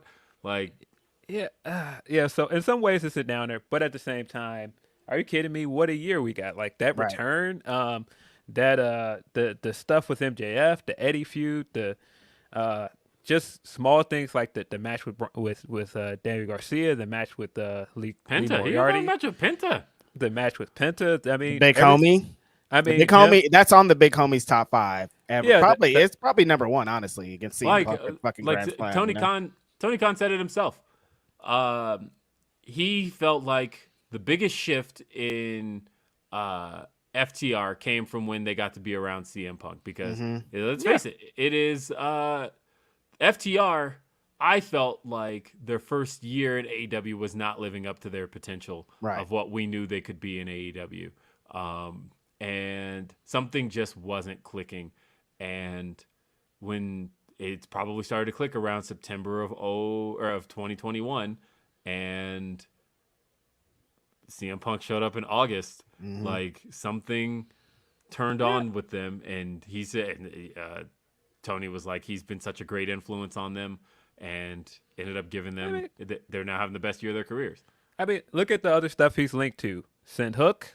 Yeah. That's him. If you look at him being linked to Danhausen and what Danhausen helped for him, and that's not to say that he helped put Danhausen over, because Danhausen was already over, but I mean, all the stuff that he was linked to, he was doing fun stuff, man. I think that there were questions at one point about what a CM Punk comeback would look like, and I thought we got a great comeback. I thought he had great matches. He was cutting great promos. He was doing good feuds. I think it's odd, honestly, that, you know, we've been talking about how much everything there's been a lot of people who are using kind of the end of his run to basically make that an indictment of the entire run. Right. Guys, like up until the week after Quake by the Lake, there was no negatives about CM Punk's run. No. It was considered. It was all great. Yeah, it was all considered like net positive. This was all, he came back and he worked a full-time schedule for AEW. Yeah. And yeah, he seemed well liked for a while too. It didn't. Yep. We weren't getting any of this stuff with backstage stuff until like the last few months. yeah, it was, and honestly, it was like that last month. It was really like he came back with a chip on his shoulder. Matter of fact, that's kind of the thing I want to talk about, because ultimately, even still talking about all of this, there's nobody I blame more than CM Punk for any of this. Right. And I know that there's a lot of elite detractors, there's a lot of Hangman detractors. There's who say, well, Hangman, he did the thing in the promo with CM Punk, and he brought up stuff, nothing that anybody else did as much public damage as CM Punk. And I will say that Hangman did the workers' rights promo. Whether or not he should have done that is irrelevant, because at the end of the day, the average fan didn't catch what that was about at all. Nobody knew. CM Punk publicly calling out Hangman and Hangman not coming out, I think, was 100 times worse than because at the end of the day, Hangman was still, even if he should have run it by CM Punk, he should have run it by anything, Hangman was still building to the match at Double or Nothing. There was still an angle at play here. It was still to build heat between two guys, CM Punk and Hangman Adam Page, going into Double or Nothing. When CM Punk came back after Quake by the Lake, when he came back at Quake by the Lake in that very next week, he called out Hangman. That didn't have shit to do with anything that was happening on TV. That couldn't have built to anything that was happening on TV. Hangman wasn't involved in any of that. And so at that point, all you did was derail the show. So I think that was 100 times worse. I get that you felt Hangman needed a receipt, but I felt like you weren't doing anything to enhance the TV show. You were literally just doing you. And that was bad enough, right? And so there was a big talking to the following week. There's a big meeting talking about going into business for yourselves, all stuff like that. And we thought all of that was past. And then he did the media scrum where he went even further. And it was like everything that CM Punk did up until that point, he was putting it under the guise of, the Hangman needed a receipt. But like, did Hangman need that? I don't know. Did he need as much of a receipt as what came from the media scrum, as what came from any of that stuff? And then that ultimately led. So like, again, when you look at it from a company standpoint, CM Punk did the most in that little 3-week span to hurt company perception more than anything else. Mm-hmm. And like, that sucks, because he had also done for a year a lot to help company perception. Right. And in 3 weeks, he like did so much to undo it, and that shit sucks. Mm-hmm. And I hate that, because I was so happy with how that run was going, with how much fun it seemed like he was having. He was even telling people how much he was looking forward to coming back and how much more unfinished business he had. And I hate to see it end that way. Yeah. After he called out Hangman, he had the one up. He could have moved on, because like in the eyes of it, it looks like you called him out and he didn't come out. You got this here. Like, you could move on from this, but I mean, it's petty Phil. He's not gonna move on, as we can see. So. Nah. I think as he showed in that promo, he felt he was owed an apology. Right. And it never really happened. Mm-hmm. Right. And I won't get into the what went wrong, because I think if we go into the what went wrong, I mean, we've talked to death about whatever the brawl out and all the stuff, everything else that's happened. I just think it's a bummer that this couldn't have ended in a better way, because like I said, I do think he had a fantastic year. No complaints about any of the stuff on TV. All of that stuff was great. Are you kidding me? As a fan, I said on this podcast and told you guys I didn't go to Money in the Bank in 2011. Bruh, I was there for almost everything that this man did for a year. This couldn't have been any more fun for me as a fan. This couldn't have been any more fun for me to cover as a writer and as a podcaster. I can go into what he's done for my career and how much how much he has mattered in a year, not just as a fan. And again, I don't want to just gush over that because you guys know I'm a CM Punk fan, but I don't really have any complaints about that. I'm grateful for all that. Are you kidding me? Being in Vegas with my friends, seeing my guy win a championship. Come on, man. Seeing him win a championship in Chicago the second time. Being there for the first MJF promo with him the day before Thanksgiving. The only one you missed was the MJF Punk match, which I thought was a phenomenal match, and that was just because of weather. Yeah, I wasn't there because of weather. I mean, of course, the Revolution match and everything from that, the dog collar stuff. I mean, I still think the feud with MJF is going to go down as one of the best AEW feud of the year ever. I don't think there's a better rivalry this year, honestly. Yeah, so, all of that stuff is great, but, man, there's so much stuff he still left on the table. Like, he did. We never got the Omega match, man.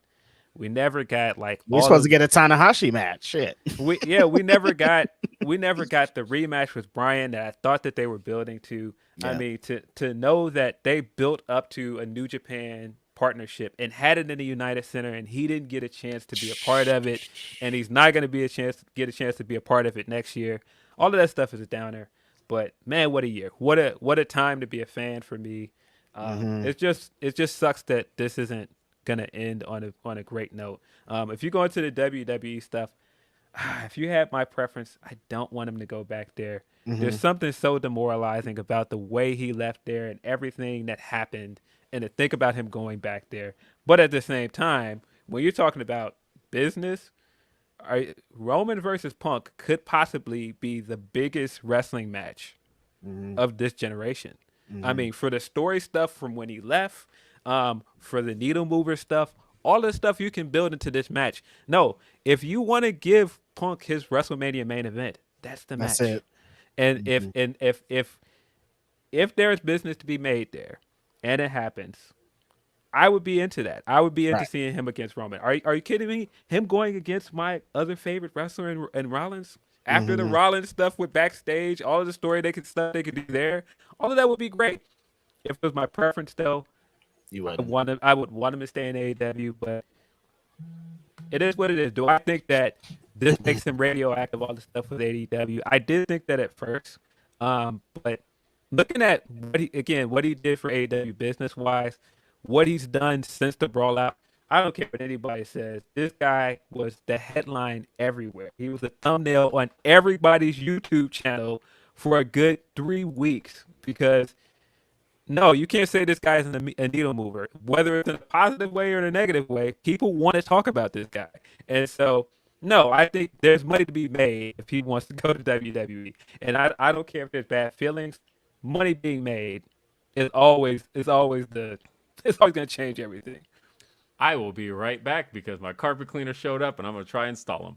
So, Stalling. Yeah. So, you guys keep it going. Yeah, for sure. It's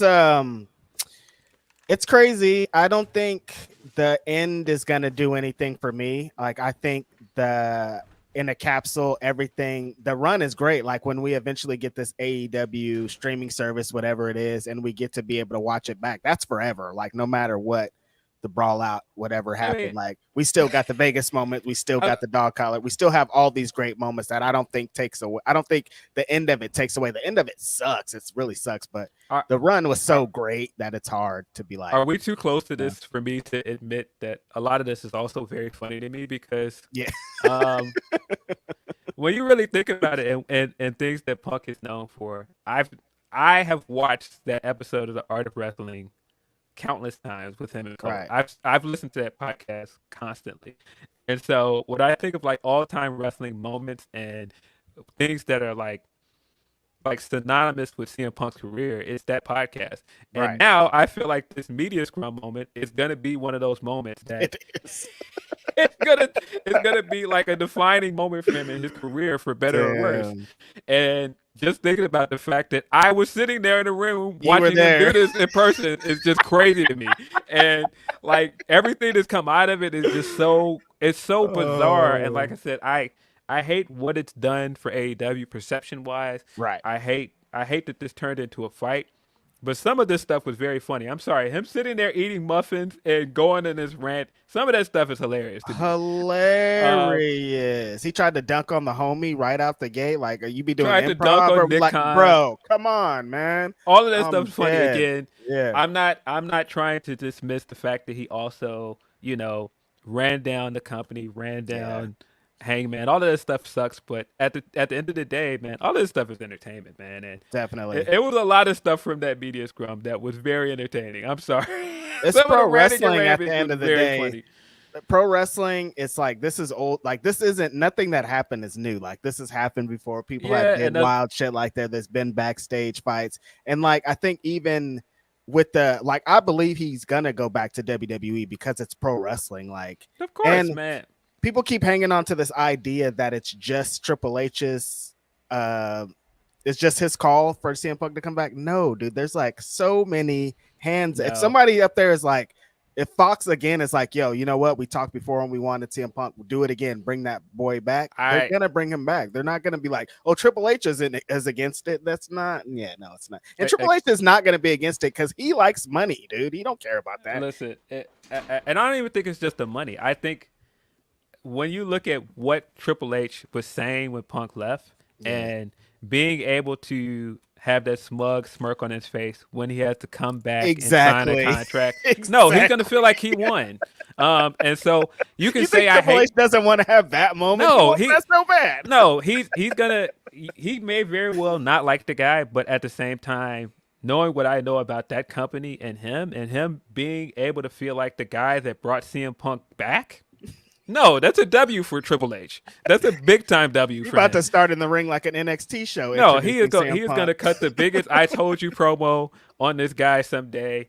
And no, man, it's possible. I mean, look, we just went through all of this stuff with Carl Anderson and him going, "I'm never going back there," and NXT sucks, and I'm never going to do one of those Saudi shows again. This guy comes back and look, he's wrestling on NXT this week and possibly going to, well, not even possibly, is going to Saudi Arabia instead of going to New Japan. Yeah, and missing a New Japan booking. What? Yeah, so amazing. Man, it's all possible. Again, all of this stuff is entertainment. I know that people were on their high horse about the brawl out and everything, but I think years from now, people are still going to talk about that moment and laugh about it because there's certain stuff about it that is funny. Mm-hmm. I Eating muffins and drinking a seltzer. That's hilarious. That's forever. Yeah. Yo, shout out to Mindy's. Van Twinblade says, just a note, Glory Pro is now part of Fight TV. Oh, awesome. That's awesome for Yes. Glory Pro. Yep, I did hear that this week, actually, because actually it was Van Twinblade who let me know. So Meet Normus said, shout out to my 2-0 Wizards. We on the way to a 4-seed in second round. Let's fucking go. Boo. 2-0 Wizard. You nasty for that one, Meet Normus. Boo. They Hey, looked I'm like just- they were ready to lose that game too. DeMar was coming for blood at the end of that game. Hey, I'm just happy that that basketball season's back. It's hot Like, too, man. They start. John Morant went absolutely insane last night. That guy. How do you jump that high? They need to bring back that sports science show and get this guy in there because what the fuck, man? Like just having the amount of fun with Inside the NBA. They're so good. That is the greatest show possibly ever made. I watched half of the game last night standing up. That's why I was like, oh, basketball's back. I'm stressed out watching this stupid game with these stupid guys, and I know Steph's gonna wait until it's time to do his thing. I hate him. Yeah, man. Inside the NBA. This week, Chuck talking about Popovich and saying, man, Popovich one of the greatest coaches ever. He gave me some great advice. And then Kitty comes in and goes, to stop eating.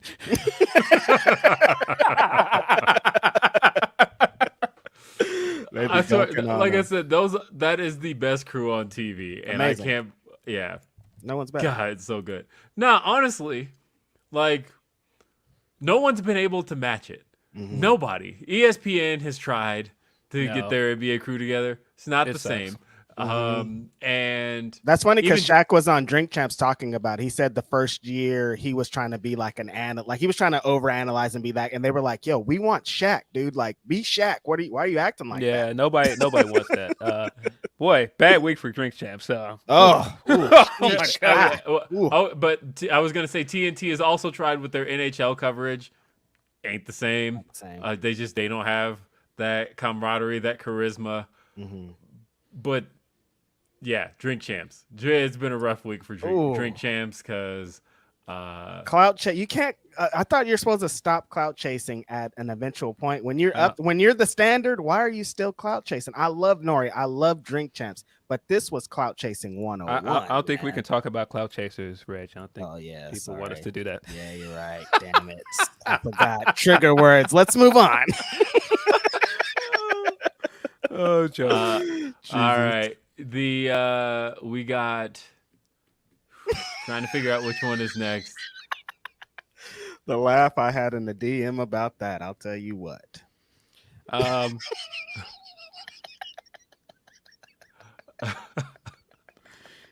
So Meet Normus. man. Meet Normus sent a second one. He said, "What's good, Grapsody Galaxy? How are they gonna do Daly's Place and not have Sue's van, the FTR Sanford and Son truck, or the Dark Order layer? Cut the shit, Tony." I mean, I will say the bar that Orange Cassidy made the challenge at was the Daly's Place staple. Yeah, I hope- we had the Jade stuff with the parking lot stuff this week. I hope the Dark Order filmed something there. Oh yeah, because BTE doesn't exist anymore. They're not just filming stuff out there. Right. Damn. I hope they film something. Mhm. I know that some stuff on the show that we saw wasn't actually filmed at Daly's Place. But beyond that, like it's a I don't know. It's seeing Daly's Place did bring back some memories. Some good, some bad. In that, like, I don't ever want to be reminded of fanless wrestling again. That's just the time I don't want to ever go back to. Every time somebody posts a clip, I'm like, stop it. Hey, speaking of places, Will, we got a great surprise this week along the AEW live show front. New Year's, somebody gets to have a little great time out in Colorado for an AEW show. It's lit out here for you boys. And January 11th, Los Angeles, I can't be more excited to watch some. Let me tell you how bro. little anybody had any idea. So I've been trying to make New Year's plans, right? I texted Swerve and I'm like, "Hey, so what are you getting into for New Year's? Maybe I'll go wherever you are." And he was like, "Man, I don't know what we're doing for New Year's. We might be trying to figure that out ourselves." And then all of a sudden, they announced New Year's Smash in Denver. And I texted You're like, him. "Oh, that." What date does that fall on? The 28th? It's a December 28th, yeah. And so I texted him and I'm like, "Okay, so guess you'll be out here." And he goes, "Wait, what?" And I said, "You not see they announced Denver is Wait, the home?" what? Yeah. Said, "You see Denver is the home of New Year's Smash?" He's like, "No, I didn't even see that." I was like, "Yeah, it's gonna be here." So I've already got some cool stuff set up for it. Dope. And some things some irons I have in the fire as far Nice. as things coming our way. Are Look, you there hasn't been any, driving to Colorado, Reg? like there hasn't been a How far is that? well, when I moved from California, it took, well, we ended up taking 4 days because we stopped in every state. Road I mean, trip type thing. yeah, we we moved, right? So we had our whole lives. So it was like, ain't no rush. We're, we're going to get there when we get there. So I remember we stopped in Nevada and here's a fun story. I get to bring it around to childhood and stuff Phil and I like talking about. So when Power Rangers first came out, I lived in Los Angeles.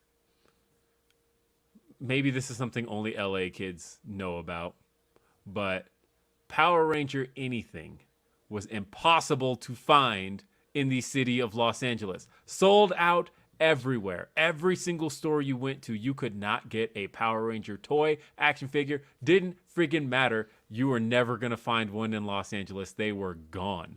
And that's all I wanted. I just wanted one Power Ranger action figure. Give me a Tommy. Give me anything. I'll take a Kimberly. Just give me something. Every single store we ever went to, I remember birthdays were really disappointing because we get to them stores, Toys R Us, Target, didn't matter. They weren't carrying Power Ranger stuff. Or they carried it, but the section was empty. On this road trip that we took to move to Colorado, we stopped in Nevada. Nevada had Power Ranger toys. They've had them. We had to stop at like a Target just to like get, I guess, maybe something to eat, drink, whatever. We're walking through and I see just shelves lined with them. And that was where I got it was in Nevada. I got my first ever Power Ranger action figure. It was a flip head Tommy. And then we went through Utah. Utah also, nothing but Power Rangers toys everywhere. Apparently it was just like LA. You just couldn't get them because of LA's population, I guess. I don't know. Was it that way in Chicago?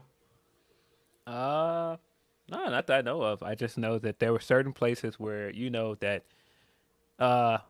during the height of Power Rangers, you could only find certain figures. Like the Tommy figures sold fast, Red Ranger fast. So a lot of times you ended up with like either Black Ranger or Blue Ranger figures because they were everywhere. It was harder to find other figures. And of course, like all of the girl figures were always everywhere.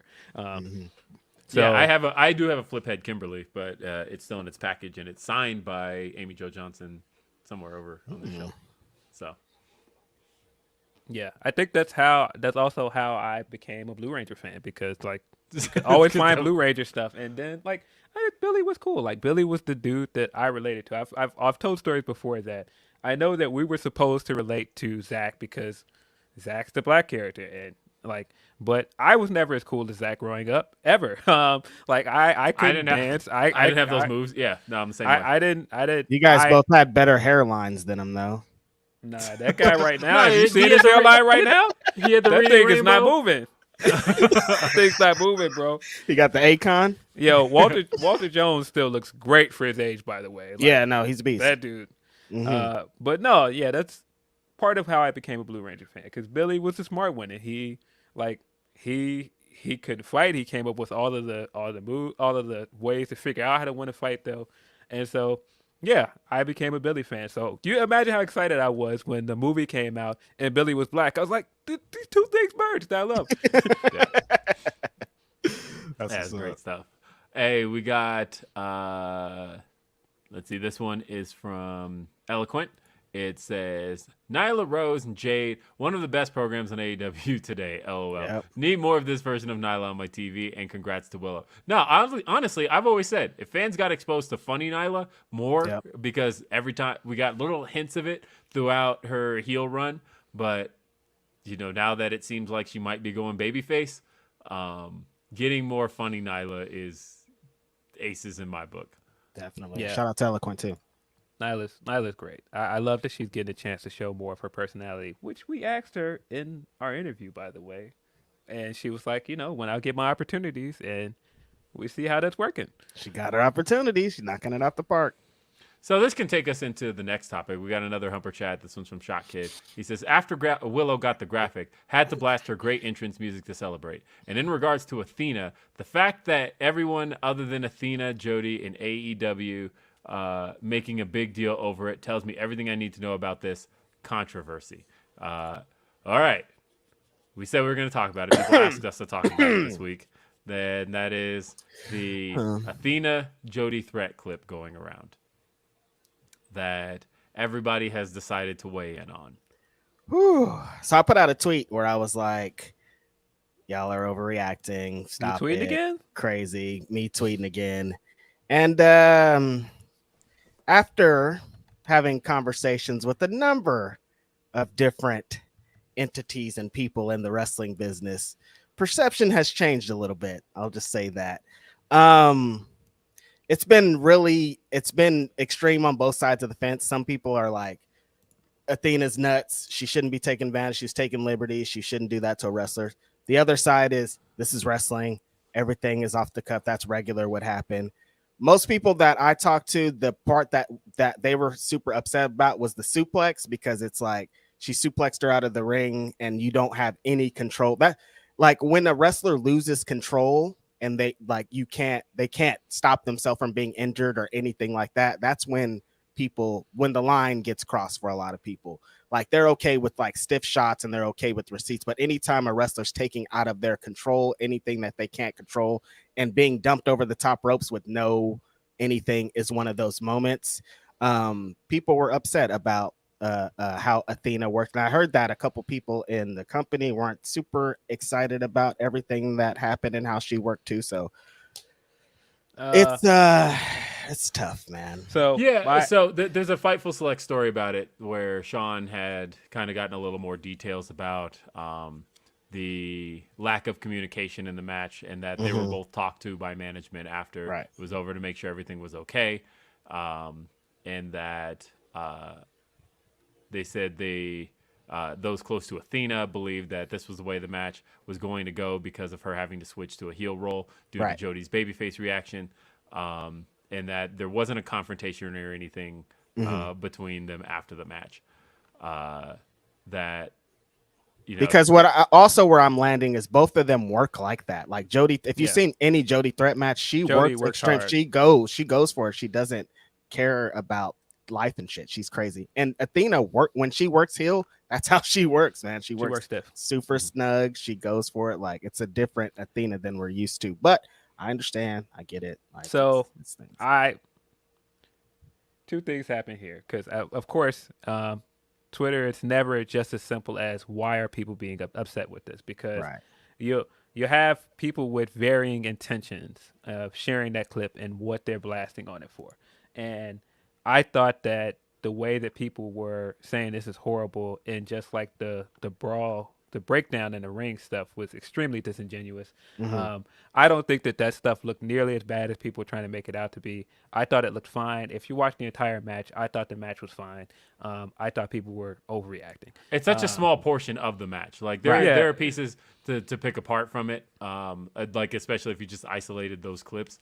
And that's the issue I was having a problem with, was that the micro analysts were essentially judging it off of that clip. Now, I get why AEW management had their specific issues, and everybody got talked to. The things I didn't like were, we'll start with the Jim Cornettes of the world.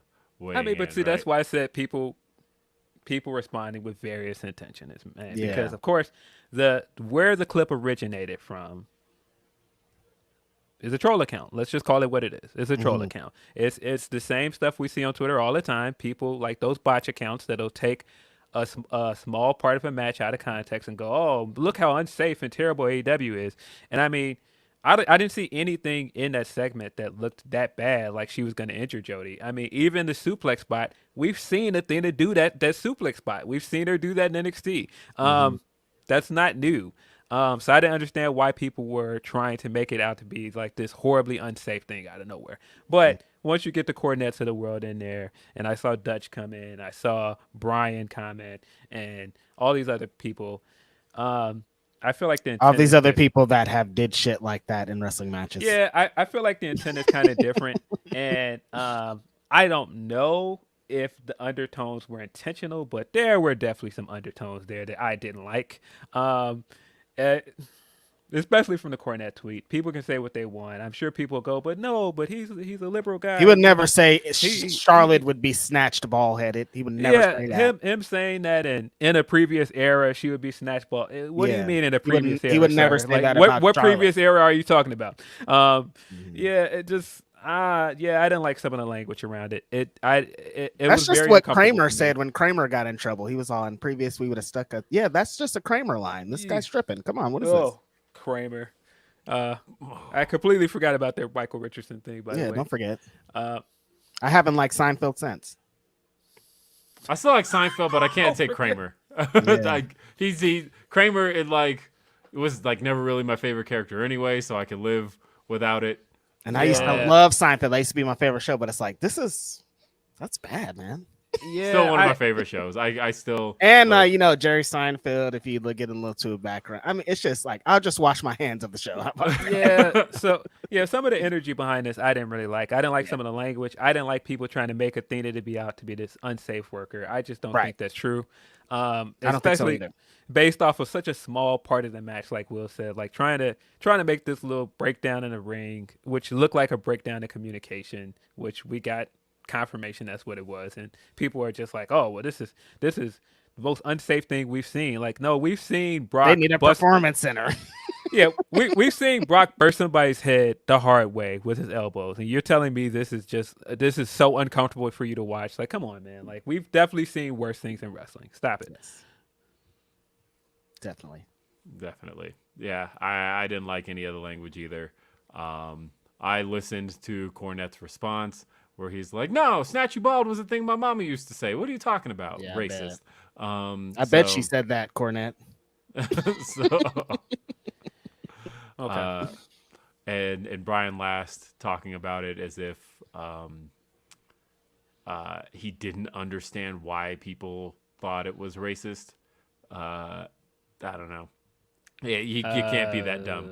But no. and I don't think he was. It felt like he was being disingenuous. Yeah. So either way, I did listen to that. Somebody sent it to me. That wasn't a thing I was going to seek out on my own. There's a few things this week I wasn't going to seek out on my own, but I ended up listening to. But let's see. Tina Keys says, on a slight delay, wanted to send some love from Seattle. Have a great show. Thank you, Tina. Appreciate you. Chris Mueller. He says, name Matt Hardy's first hip hop album. No, only white. Knowing Matt Hardy, Matt's gonna call it Twist of Physic because that's a thing that Matt would do, right? No, it's got to be only whites in the joint. Come on, oh man. my god, silly Twist of Physic. Twist of Physic. I don't know. It's got to be something corny like that. Let's see. Leonard Aarons III says, after what I saw Tuesday in Cincy, AEW World Champion MJF is going to be something else entirely. Really, it's going to be an experience. You know what I keep thinking about? I know what I would do. But obviously, they've already announced Winter is Coming. Winter is Coming so far has already set the precedent for AEW as being the Dynamite where you get the biggest world title match you can put on for the year. The first Winter is Coming. Jon Moxley versus Kenny Omega, and you change the title that night. So we've already seen that set a standard, that set a precedent. Second Winter is Coming was Hangman Adam Page versus Bryan Danielson. Went an hour long to a draw. What do you do with Winter is Coming 3 with an MJF as champion? What could be as big this year? I only have one option I would throw there. But again, you'd have to smooth a lot over.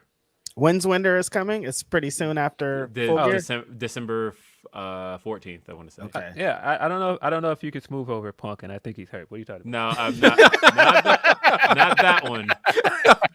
But a match we haven't seen before, ever. And that would be Kenny and MJF would be the one for that night. To bring it all full circle, to go back to, at the first Winter is Coming, that was the night Kenny won his title. He established Winter is Coming as an important Dynamite. Now bringing it back full circle. If you could somehow pull that off, I can't think of any bigger match for MJF at Winter is Coming this year. But you got to do something big. You've already set the standard that it's got to be biggest world title match you can pull off for the year. Yeah, I mean, you got options there. Maybe your boy Wardlow might fill away and pull it by then. And, I'm saying. But look, that MJF segment this week was amazing. That the promo he cut was incredible. I think the thing that he's improved the most at since he's been back is that people would say that he cut the promos with the cheap heat and, he'd go for low-hanging fruit. I think the character stuff he's been doing with his promos lately has been second to none. Great analyst, Phil. I didn't really think about it. He stopped doing the old look on your Wikipedia to try to find out if you have a dead relative or something. He stopped calling people meth heads. Right. He's doing the story stuff. It's real. The story stuff he's been doing for the last few weeks has been really, really good. That stuff with Regal was amazing. The fact that Regal sat there and listened to all of that and came back and cut a tremendous promo of his own. We did not think phenomenal Regal comeback. was going to recover, and he said, Yeah. "Yo, do y'all know who I am, brother? It's Yeah. Regal." That was Man. great shit. But I said this on Day After Dynamite. The part that you can't even account for and what made this so good was the fact that none of this you could have foreseen, but you just ended up with all the right elements, right? Like, Right. you know, we've heard, or at least I've heard MJF has told a variation of this story before. Like, it is something he's really been holding on to. This is his truth. This is, there's a lot of truth to that. He held on to that email. It was one of those things that really irked him and drove him to becoming who he is today. That's a very true story, right? The things, the things you couldn't have accounted for. You couldn't have accounted for William Regal getting fired earlier this year, Right. to suddenly make this angle. You couldn't have accounted for the plan just 6 weeks ago was that MJF was going to be feuding with CM Punk. How could you have planned for him to end up in a feud with Jon Moxley, who is in the Blackpool Combat Club with William Regal, that would bring all this to the surface? There's so many things that literally just the circumstances brought this promo together and made it as good as it was. God damn. Yeah. I love Yeah, it. when somebody called him Syndrome online, I can't stop laughing at that because now every time I see Regal, I'm like, yeah, fly home, Max. I work alone. But yeah, I thought everything that Regal did was great. His facial expressions during Max's promo, when he said that made me want to kill myself, and he just kind of smirked at him like, good. Like, Yeah, that was he great. didn't care. I like how he was ready for it. He was prepared. The way he's like, if a bloody email is what drove you, like I loved all of that. I loved Regal basically. Man, he had bars in there. Ooh, Yeah. bars. When he was like, he said, "Man, you need a diamond ring to knock people out." He said, "Look, he's like, I use these brass knuckles for fun. I just, I did it to do it." And he's like, but I also love the line where he talked about how he would never attack an announcer because he's like, as far you do what's right or you do what you have to do in this ring. You know, he's like, anything that happens in this ring, fair game, fine. And he's like, but don't attack Tony Schiavone on the stage.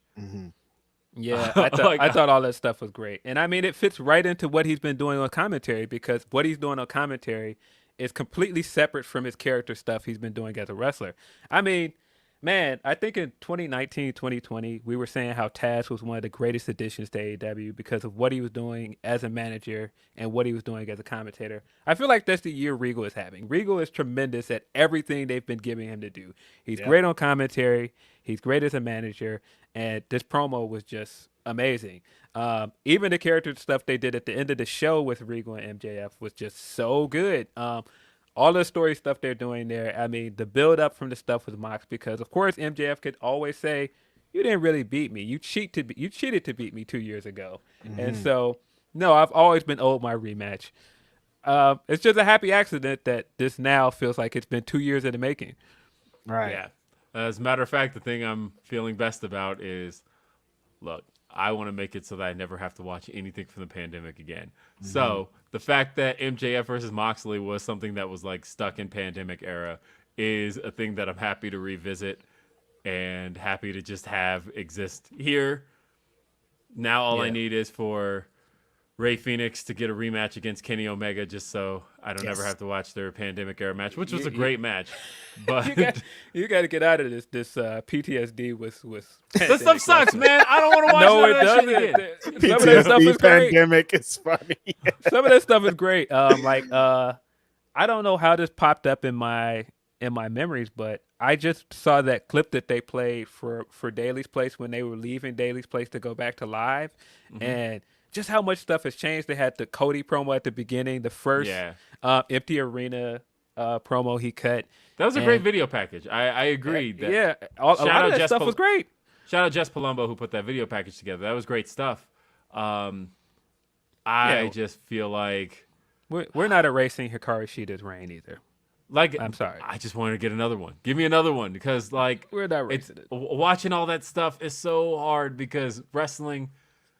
Part of what I love about wrestling is those moments that where the crowd is just so into something where they get what they were looking for or they don't get what they were looking for and they hate it. Like the crowd adds so much to pro wrestling, and to have not had that for so long. Like, I was just even thinking about Orange Cassidy winning the All Atlantic Championship and him standing tall and got to give the people what they want. They're panning across the sold out Coca-Cola Coliseum, and the fans are just celebrating. Great moment. And I just thought, God damn, there was a year and a half where I couldn't have seen any parts of this because it would not have happened. It couldn't have happened. It wouldn't have worked. And I just don't want to go back to watching any of that stuff. I can appreciate pandemic wrestling because there were so many things that happened then that, come on, you can't erase it. Like the year Bailey had in a pandemic, you can't erase that. I mean, really, the tribal chief is what it is now because of pandemic Rome. Thunderdome Rome was a thing. He was amazing in the Thunderdome. I feel like he's better now. I like Roman better now. I kind of don't agree, but I won't get into that. But I just feel like there were a lot of things from the pandemic that worked. I mean, a lot of Sheeta's run. I mean, that stuff with Thunder Rosa when Thunder Rosa was first coming over. That's all stuff from the pandemic. So no, I don't want to throw all the pandemic stuff away. I get why you feel that way, but there's so much stuff from that time period that is amazing. I want to throw it away. I recognize that it had to be, and it got us through. And like, obviously, it was better than no wrestling. Absolutely, I agree with that. My only issue is I just don't want to go back and watch it. That's all. So I mean, and speaking of Sheeta, by the way, that match with Toni Storm, fire, super great fire. stuff. And I love that the fans were into it. It was very good. Words from Wills, by the way, says, shout out to the 3 kings of Grapsody. Thank you. Do you ever see Montez Ford getting a world title run? So that's a toughie. If you tell me you guys have your own answers on this. Yeah. For me, I say, if we're just talking strictly as what he brings to the table, as an athlete, as a with his charisma, with his ability to speak, yes. Do I see him in his current character incarnation? No. But I think it's just a matter of he would need a main event makeover. That's all. I was against the Street Profits breaking up months ago, but now if this was what you were going to do with it, you should have just did the fucking breakup. Is Montez hurt right now? What's going on here? He had the boot on a few weeks ago, but okay. But that changes things. But that boot was a prop, so I don't know if it was a prop boot to make it look worse, or it was. There's some mystery because they haven't been on TV. Yeah, they've been working Dawkins matches. We just got the report that they were impressed with Dawkins as well, which is great to hear because people were so down on Dawkins at one point and acting like he was the weak link of that tag team, and I don't agree with that at all. I think he's a great worker. I don't know. I think that one of the problems with current wrestling fandom is that people decide they like somebody, and so they have to be a world champion now, and we don't get the journey to that. And I feel like we need the journey of Montez getting to that point for it to matter. And because I feel like the reason Kofi winning is so important to a lot of people is because he went on that journey for so long. And that's not to say that I don't think that Montez is ready, but I do think that you need to bring your fan base along some to show them, like, this guy, like, give him IC title reign, give him something to show that this guy can be a great singles wrestler. Right. Yeah, I and that's what I'm saying is that you can build him there, definitely, because he has all the tools to become a world champion, 100%. You just have to get him there. Evil Diva 1978 says, Halloween Havoc for my birthday. I hope it's good. I think it will be. I think they loaded it up. That's for sure. Speaking of which, I think that's part of what people misunderstood about what I was saying with Jade, is that we rarely see a black wrestler come in, especially a black woman, and they decide, like, in their first 2 years that this is the one that we're going to earmark this person right away and we're going to push them into the title picture. They did that with Jade right away. I don't think people realize she's still only been wrestling for less than 2 years. Right. And in that time, she already has an undisputed streak. She is the longest reigning black women's champion in her company. That was done in 3 years, by the way. It didn't take over 40 years. And so I feel like that matters. And that's why I was saying, I was like, it's a big deal for them to decide and trust in someone as much as they trust in Jade. And we just don't see that. That's rarely seen. And I mean, and to be honest, we don't see the way that they trust Bianca that often either. Because I mean, listen, if you go down the track record of black women's champions in that company, it's not great. I mean, look how Jacqueline became champion. I don't know if people remember.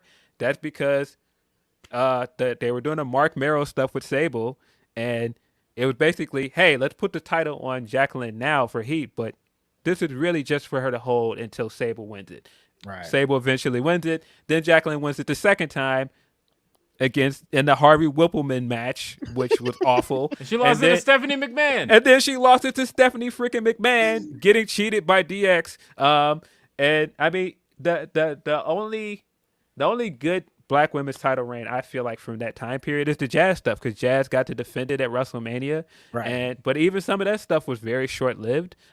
Jazz talked about at that time how she didn't even have action figures, she didn't really have merch like that, and so I feel like there has been a track record of black women not being treated as well as they should have in wrestling. I mean, even look at the only Black Divas champion in Alicia Fox. She was a transitional champion for Melina. I mean, look at Sasha's reigns and how for a long time she didn't have any title defense as a champion. And so, yeah, if it takes you this long to give a black woman 200 days as champion, then yeah, I'm going to say that stat is very telling.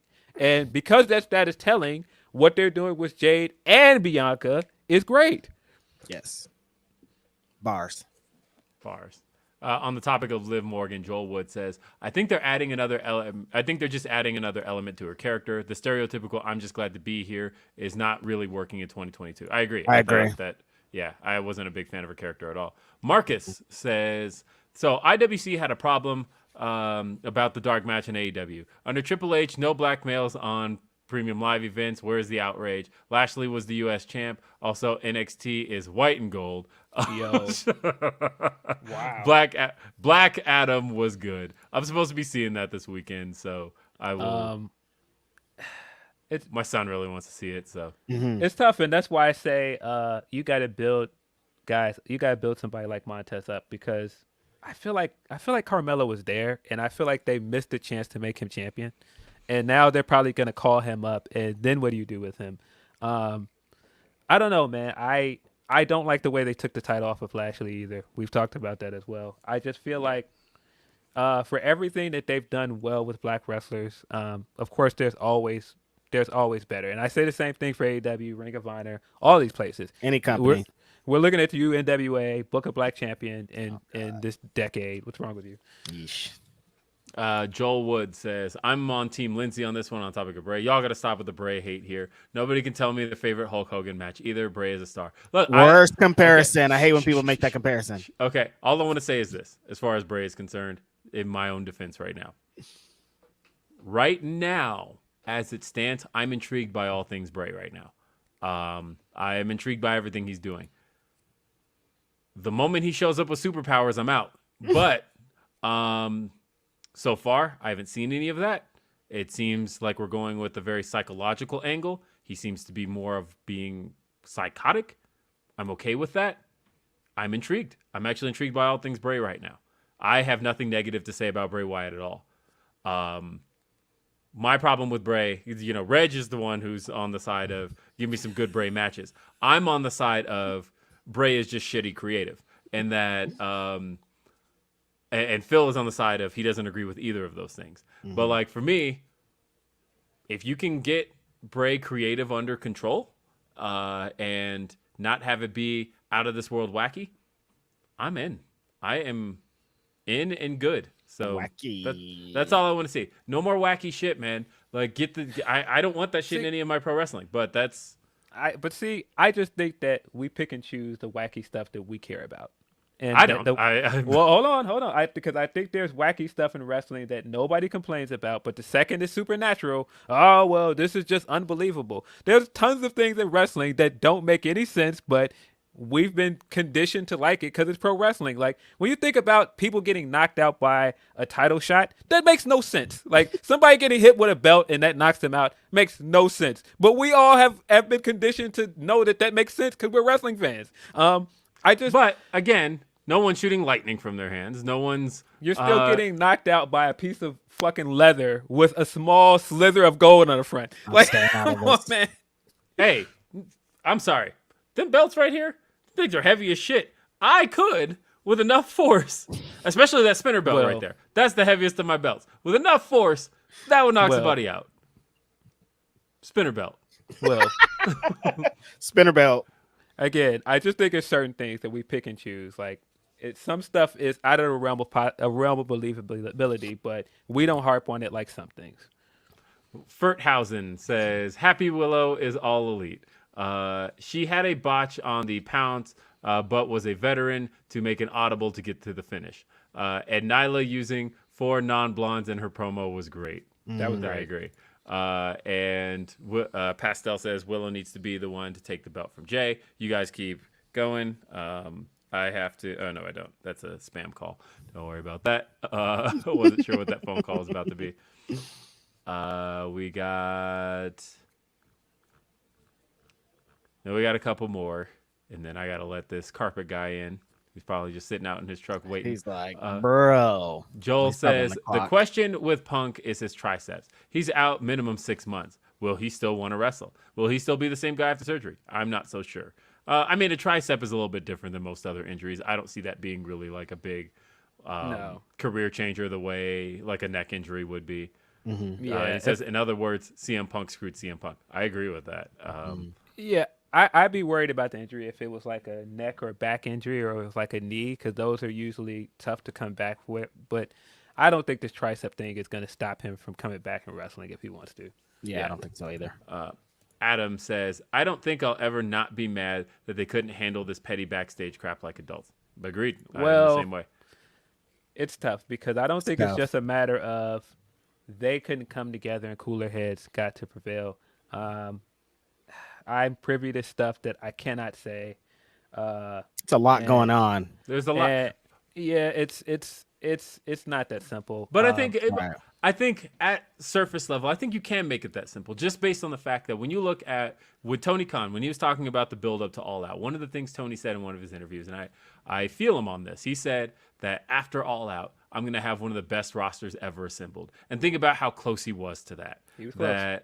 That we were so close to a roster that had Bryan Danielson, Kenny Omega, the Young Bucks, CM Punk, MJF, Claudio, like Swerve, like all of these names that you could not have pictured together on one roster. And we got it for one night.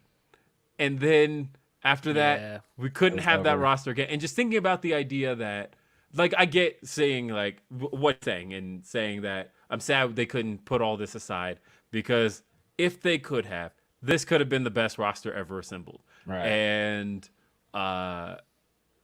we're not going to get to see it. And that's it's just a real shame. And that's how I feel ultimately, is that, God, if none of these issues existed, I just want to see all these guys work together and make money together. That's it. That's all I wanted to see.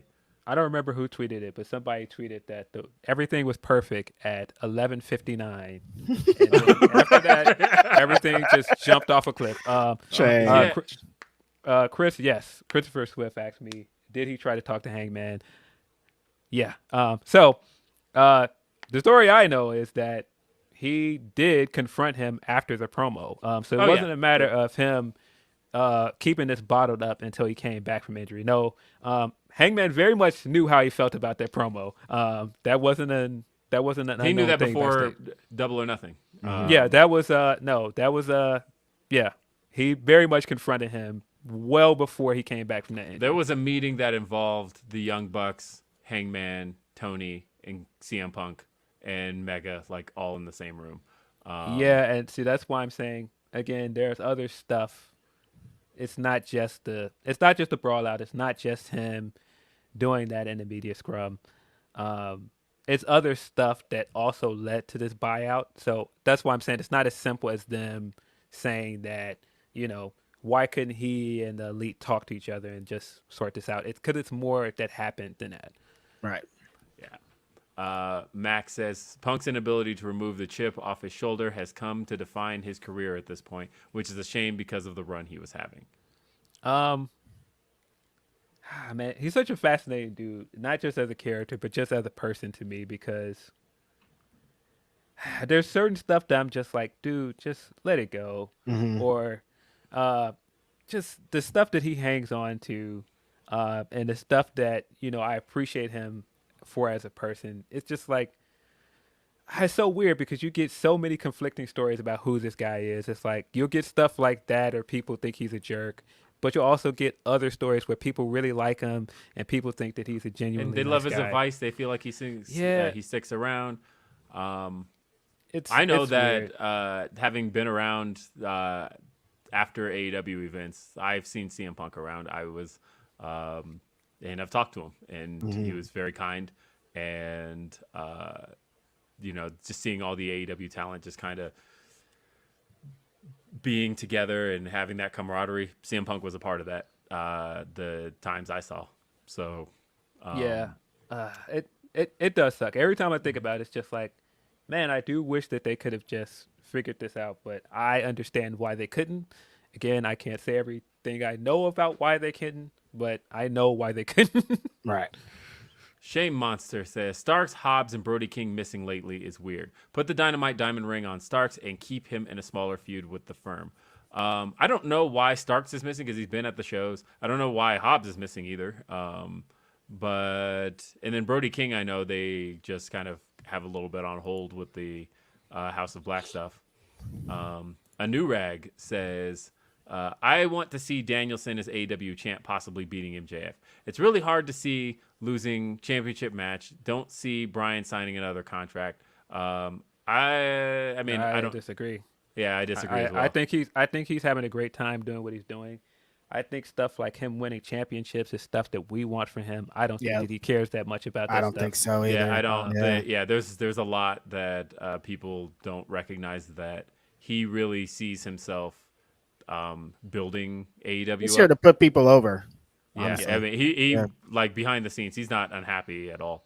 And I know Bryan fans. As a Bryan fan, I want to see him doing more. But me, I want him to be the champion. But like, he's here to help talent, he's really trying to do all the things. Really trying to mold the company and shape it. Yeah. And what Peanut Butter Joshua says, Will Washington, I thought you were white. Sorry, SMH. My last name's Washington. The only white Washington you know is George. White, yeah. Sean Roberts says, Triple Mania, Pentagon Jr. became Pentagod. He did. I didn't see any of Triple Mania, but those pictures of him winning and the visuals from it looked amazing. A lot of great wrestling during the week. Yeah. Travoris Black says, I'm here kind of late, but the Punk thing. Why can't he be a grown man and say, I effed up and just apologize? Everybody could have moved on from there. I think we're past apologies. I think he could apologize, but again, I think that there are more things that happen that he can't just come in and go, you know what, I'm sorry, and talk to those guys, because he hasn't really had the opportunity to do it either, because he's been gone since it happened. I just think that it's complicated. So I know that the locker room, they feel like they've been embarrassed by CM Punk. That's ultimately it, and that they want, at the very least, some kind of amends made. And we don't know what that's going to be. Shauna Walensky says, hello, my guys. I feel that WWE is missing out on a singles run by Montez. He is a rare find. He reminds me of a 2020s version of The Rock. He's got that it factor and can back it up in the ring. I agree that he has all of the elements. It's just the right push. When Words from Will says, last one, it just hit me. Watch, they're going to call Carmelo up and make him the leader for Hit Row. I don't know if I like it, but to me, they have lost the spark. I mean, they are going to add somebody else to Hit Row. They hinted at that on SmackDown. They're teasing it on SmackDown for next week. Yeah, they're having a triple threat match with Legado del Fantasma, and they have a mystery. So are they adding that person to the stable, or are they just in the six-man match? Probably just in. I don't know. It depends on who it is. Because I mean, they've been saying online they're not adding anybody. I don't know. But if that is... like, nothing Hit Row's been working, and they got to do something to turn that ship around fast. And I don't know what it is, but it's real bad for that group right now. And Adding Mello doesn't fix No, it. I wouldn't add Mello. Wouldn't No, whatsoever. not the move. I wouldn't do that. They definitely do need somebody with some credibility in the group, and I feel like they don't have that right now. Mhm. And I don't know who it is on the roster, honestly. Lee Strigsy, by the way, says thoughts on Hunkle Howdy possibly being Vincent. Oh, so I initially read that as Vince, and I was like, no, it's all Vincent. And I'm like, How about okay, Vincent from the Righteous ROH? no, that would be cool if it was Vince, who's just been like directing Bray this whole time. Yeah, it's all ecstatic, and it cuts to him in the mask, and he just throws out, "It was me." Oh It was me my God! It's me, Bray. The It world was would me explode. all along. The Bray. internet would melt down if that happened. Yeah, Last two, and I then would we close got everything. Last two, we got to get out of here. Eloquent says the Hardy Boys and Paul Wall are Teflon in the black community. LOL. Definitely. Jeff Hardy, maybe. I like Wow. Matt. I like Matt, but like that rap yesterday. It was bad. It was bad. I mean, Yeah. but I think it was supposed to be bad. I know. It was bad. But like, yeah, I don't know. I like Matt Hardy though. He actually responded to my tweet this week. He did. And gave MJF his flowers, and that was really cool. Or not MJF, MVP. Yeah. Gave MVP his flowers. Not everybody thinks that Paul Wall is Teflon, by the way, Eloquent. I know quite a few black people that don't like Paul Wall. Graham, Public Enemy Podcast, has very vocally said he does not like Paul Wall. So, Damn. there you go.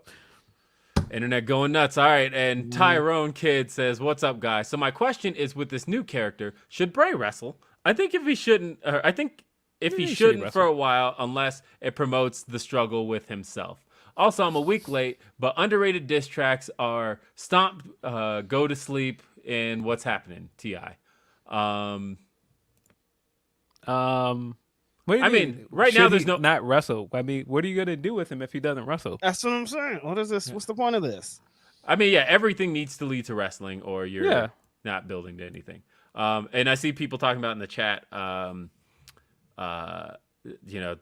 Leo Rush hasn't been back to WWE. What if he joined Hit Row? He'd bring credibility to it at least, but He would, but Leo could actually fill the position pretty well. He's a rapper. He's the He has a I don't know. GCW title match next Saturday, so that's interesting.